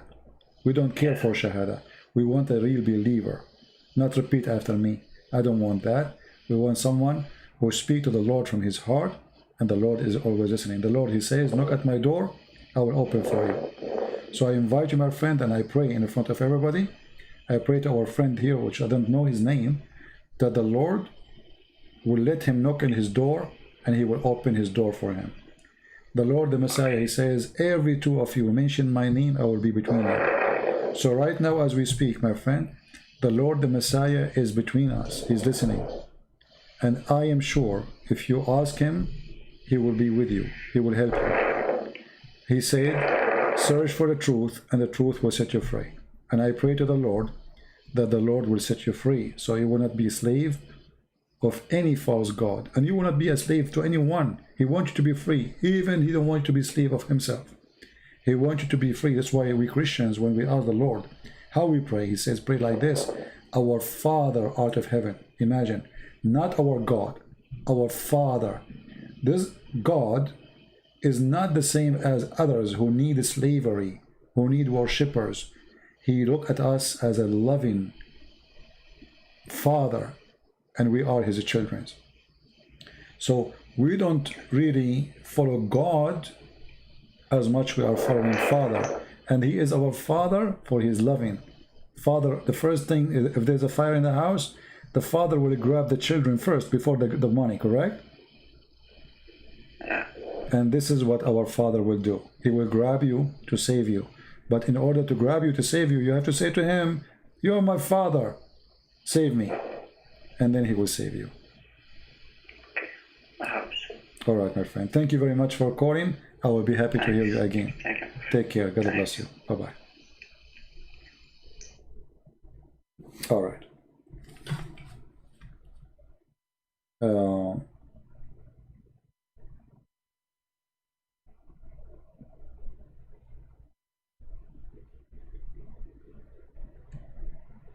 I lost my voice. I was drinking water, too much water, because my voice is, my throat is not really doing good, but it's worth it. Our friend here, he just needed some, let us say, some help, and we are here to provide the help for him and anyone else. It's very important when you speak to somebody to speak with decency. And if you are not a person who is willing to speak to me with decency too, there's no point of me and you talking. Because what, are we playing games of you lie to me, I lie to you? This is what usually I notice when I speak to Muslims. But when we see to a Muslim, when I listen to a Muslim like the gentleman who called me today, you can tell he is not calling me to play games. He is discussing with me. He refuses, he agree. But we are going through a process. And I understand that in the beginning it's going to be hard, for him to accept, but he is decent. He see it in the front of his eyes. Nothing we mention, but we show. Nothing we said, but it's their book. And now it's not his book no more, thank God. So how he can refuse it? It's impossible. The only thing I wish that he opened his heart to the Messiah, and I hope he will do that, for the Messiah is really the best gift we can receive. Our life, I mean, look at our life. You see, people, they are so much attached to things around them. I mean, somehow it's a boring life, isn't it? I mean, the same food, the same, etc., the same. I mean, we try to create a joy around us, but when you are in love, with love itself, you are enjoying life. And one of the amazing thing about the Messiah, he make you in love with love, which means you love for no return. So you walk with this person who is a Muslim. He asked you to, he said hello. We walk with him 1,000 foot, 1,000,000 foot, in order loving to save him. And that is what the Messiah does to us. He make us enjoy in love, a love nobody can know unless he is a person belong to it. It's the same when a mother, she carry a child 9 months in her womb, and then after that she spent years taking care of him, and then after that he became a man and still she is worried about him, and then after that he became a man who have a family and he have kids, and now she is worried about him and his kids, and then after that he have a grandkids, and now she is worried about him and his grandkids, not only his kids. That is love, a love which is given by the Lord himself. So if we cannot reach the point where a good mother, because not all mothers are good, a good mother who is full of love, giving with no return, we cannot know who is Christ is. I believe one of the miraculous sign of God is what he put inside a female mother. Have you ever seen a cat carrying her babies from a place to hide them, to protect them? Have you ever seen a little tiny bird feeding her babies? It's amazing. That is God, my friend. God is not a poetry. God is not scientific miracle. God is not all this garbage people they try to attach it to God to make God God. God is love. And the God who is not love is a fraud.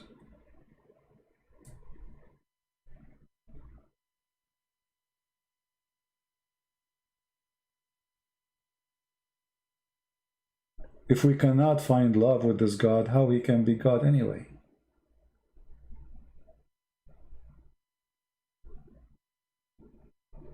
If an animal, if a cow, she take care of her babies. A cow. The God of Islam, he don't care for your babies. He wants him to die for him. The God of the Christian, he wants to die for us. And he did. The God of Islam, he wants you to die for him. He cannot fight the Christian, he cannot fight the Jews. He wants you to fight the Jews. He cannot do it.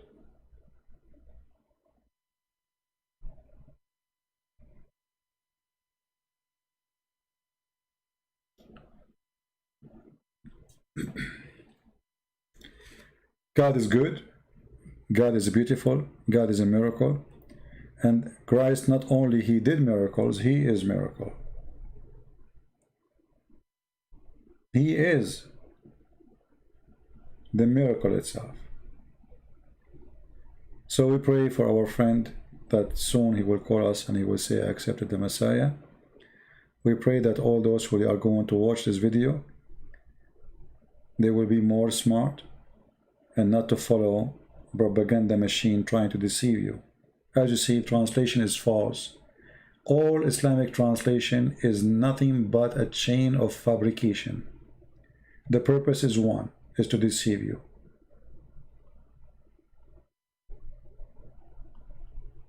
As simple as that. Google TV, you want to chat now? I'm done for today, my friend. I see my throat is hurt. And already we are here for how long? I mean, already we are here for 2 hours and 20 minutes. right? I will try to go live on air tomorrow. You know, we will see. You will see the link, especially those who subscribe in Patreon. Many of you think if you subscribe in Patreon, you have to make donation. No, my friend, our service is for free. You make donation or not, that will not make any difference. Donation is just to support what we do. So subscribe in Patreon, and you will see when I'm going to go live on air. It will be updated because Patreon send you email immediately when I post something there. YouTube don't. Many of you miss the broadcast because you don't receive notification. And obviously they censor. Most of the videos I post on Instagram, they don't even go there. I make a video, I post it, it says this video cannot be posted. Why? Don't ask. All right? So, stay updated. And for sure, I want to say thank you for all those who support us. I really appreciate you. And I appreciate that the Lord, He put good hearts between the evil hearts. Because if everything is evil, this earth will be destroyed. The good heart people are the one who is saving this earth. Not by their act. No. God will not destroy it as long as there is some people who they have good hearts. When people who have no heart exist, no good heart exists, or they are became very little tiny minority, then this earth is time for it to be destructed. This is why you will see that heaven and hell, or let us say the judgment day, is not about pre-decided decision God he took. It's about us. We decide when the judgment day will come. The more we are corrupt, the more we are false, the more we are far away from God, the faster judgment day will come. The more we are decent, I mean, what judgment day will happen if people are good? Judgment day is a day of anger, a day of calculation, a day there will be questions, what you did. But if you did nothing wrong, what judgment day will never come.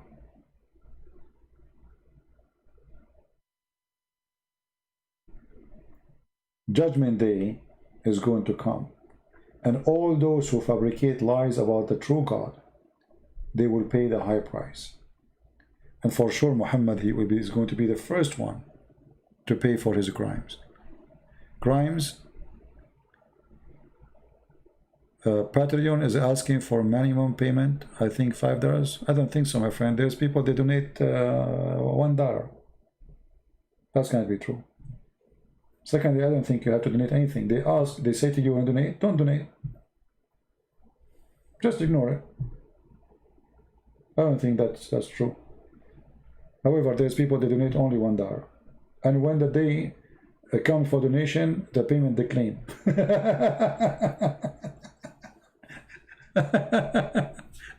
You know what I mean? So, no, I don't think so.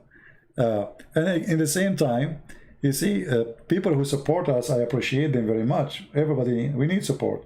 But I am here for free. It doesn't matter if people, they support or not. And I don't treat people differently because someone he support me or someone he don't. No. I believe strongly that there's many who they are even making donation, they are poor. But just because they have a very good heart, they give the little tiny thing, which is a lot for them, by the way. I'm not saying it little to put down, no. Do you remember the story in the Bible where a woman, she gave little tiny penny? But this penny is equal to millions for some. Why? Because this is everything she have. So we appreciate whoever support, even if it's little tiny. But in the same time, if you are a poor person, your family need it more. Your family, you know, first. Your children first. Your wife first. There's first in life always.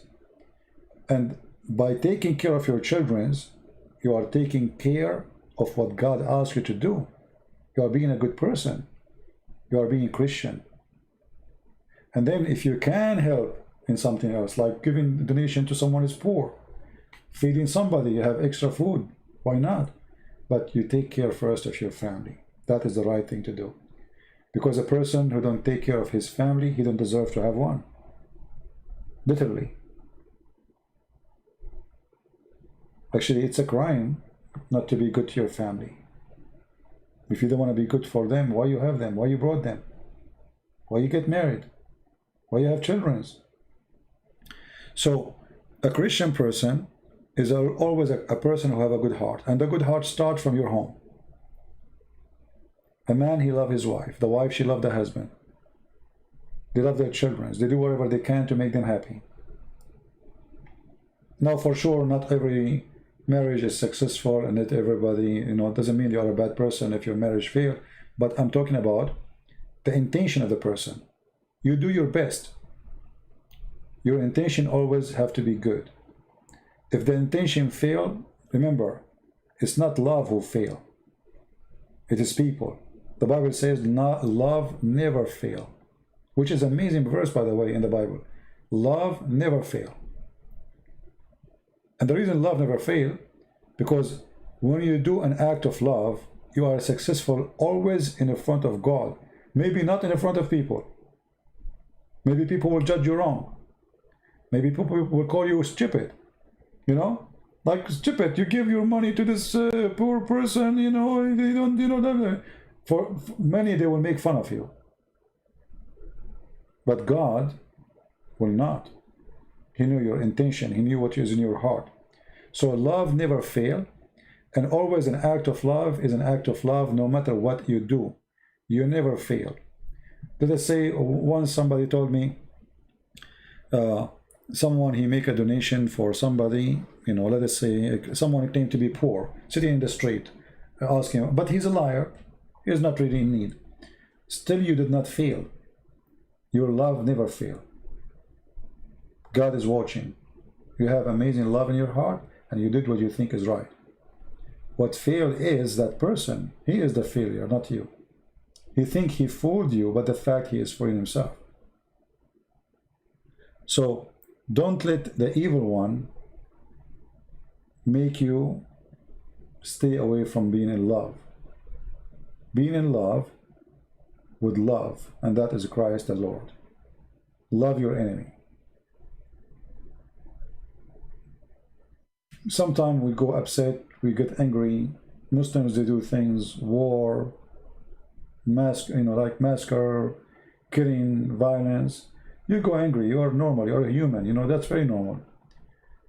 But still, love exists for a reason, even in that case. Actually, in this case, is more important, because love will heal you, will heal your pain. It's like a medicine, but it doesn't show on your skin. It is inside you. Hate will kill you. Hate is like a poison, which is slowly destroying you. This is why if you go in the Middle East, you will see that even those who have, some countries in the Middle East, they have a lot of oil, they have money, but they are not enjoying their life. Because they go to school, the Jews, the Christians, you have a lot of anger inside you. You don't enjoy life. You don't enjoy anything. They put a lot of hate, and the hate is eating your heart, is eating your blood. You cannot see anything in this earth without your hate. And by doing that, you are dead already. You lost your life. You became a slave of hatred. We Christian, we are free. Because we reject hate. And the second you have hate in your heart, you should know that you are doing wrong. And you are staying away from the Lord. Somebody might say to me, okay, so let us say now the Armenian, they are having fight with the Azerbaijan. Isn't it hate to take your arm, fight? No, it's not. God, he gave you life. Nobody should take it away from you. You have the right to defend yourself. The Bible, he said that the Lord, the Messiah, he asked him, the one who don't have a sword and go buy one. But we knew that the Messiah never killed anyone. He never have a war. So what the sword for? They said to him, we have 2 swords. He said, this is enough to defend yourself.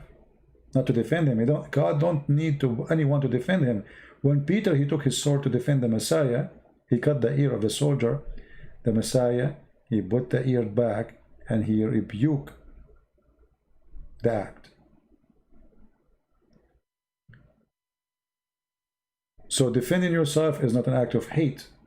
It's an act of love, actually, because you're defending your land, your country, your family, your mother, your daughter, your son. Evil ones can do harm to them. That is an act of love.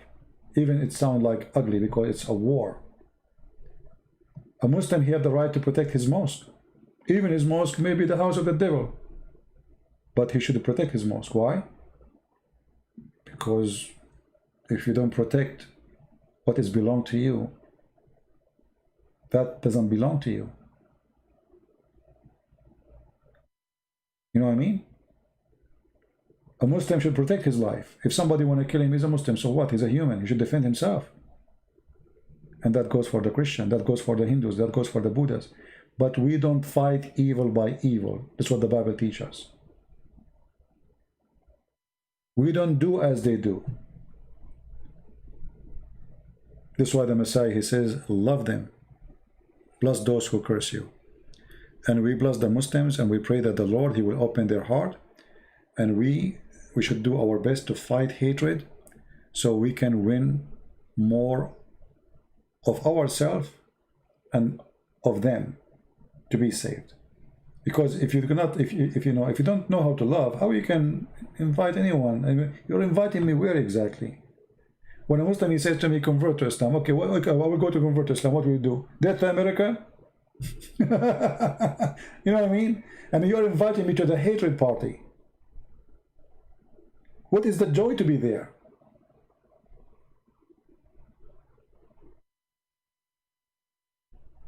Right? There's no joy in hatred. There's no love. It's hatred. No good.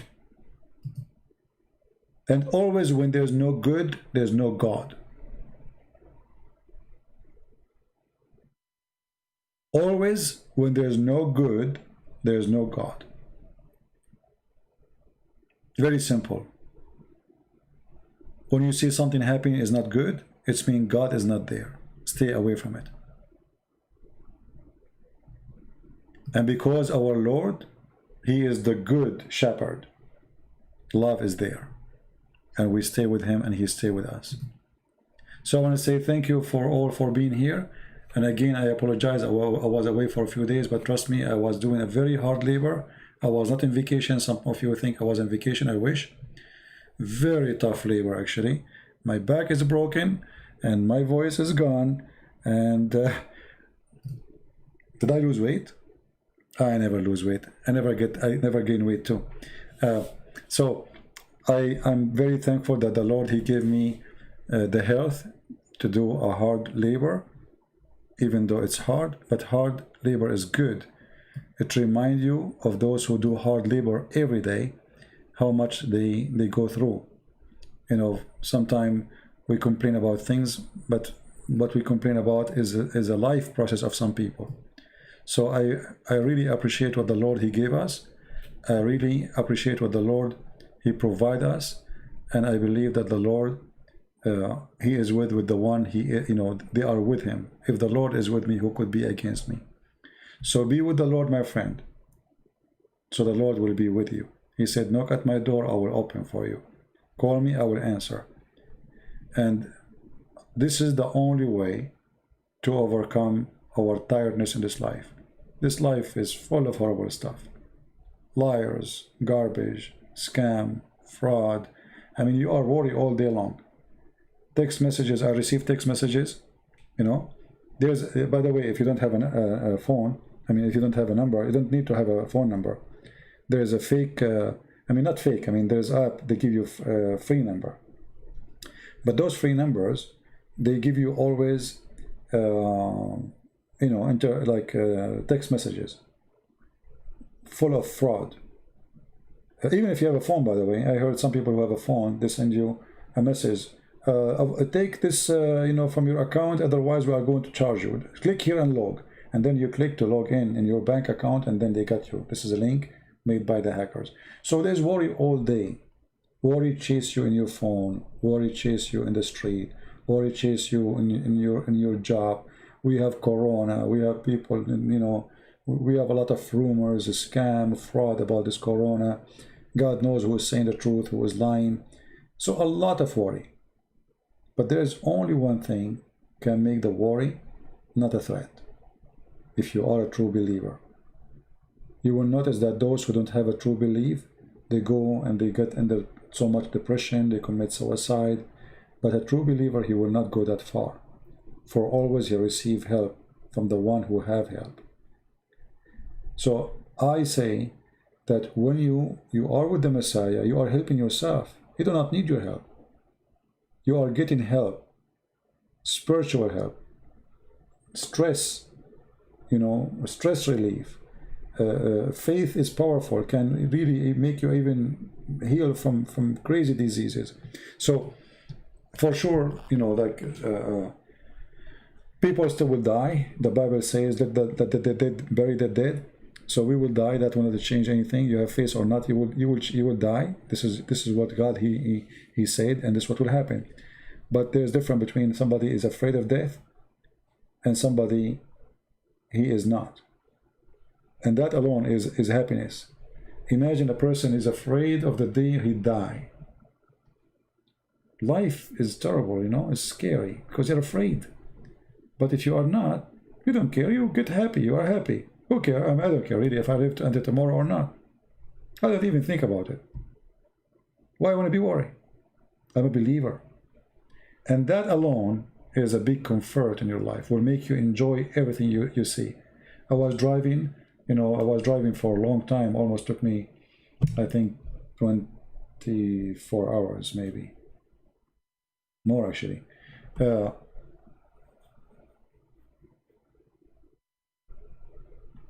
day and a half I'm driving. In the way, you know, I was looking at the cloud, looking at the trees. I mean, it's amazing. Look, it's so beautiful. I mean, God is amazing. But at the same time, there's death in the street. I mean, people drive like crazy.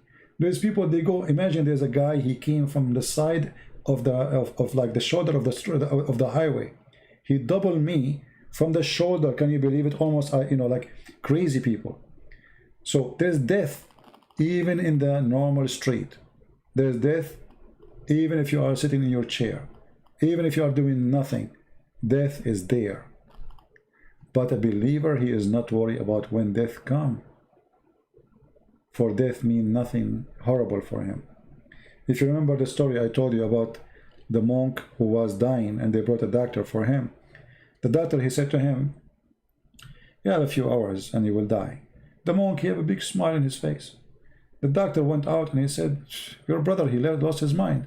He said, why? He said, I told him you would die in a few hours. He gave me a big smile. He said, why you don't go and ask him if he can talk? So he went back. He said, if you can talk, you know, answer me, please. Why I told you, you know, you are going to die in a few hours and you are happy. You sound happy. He said, the monk, he said, I'm waiting for this moment all my life to meet my Lord. And now you are telling me I'm going to see him in a few hours. What do you expect?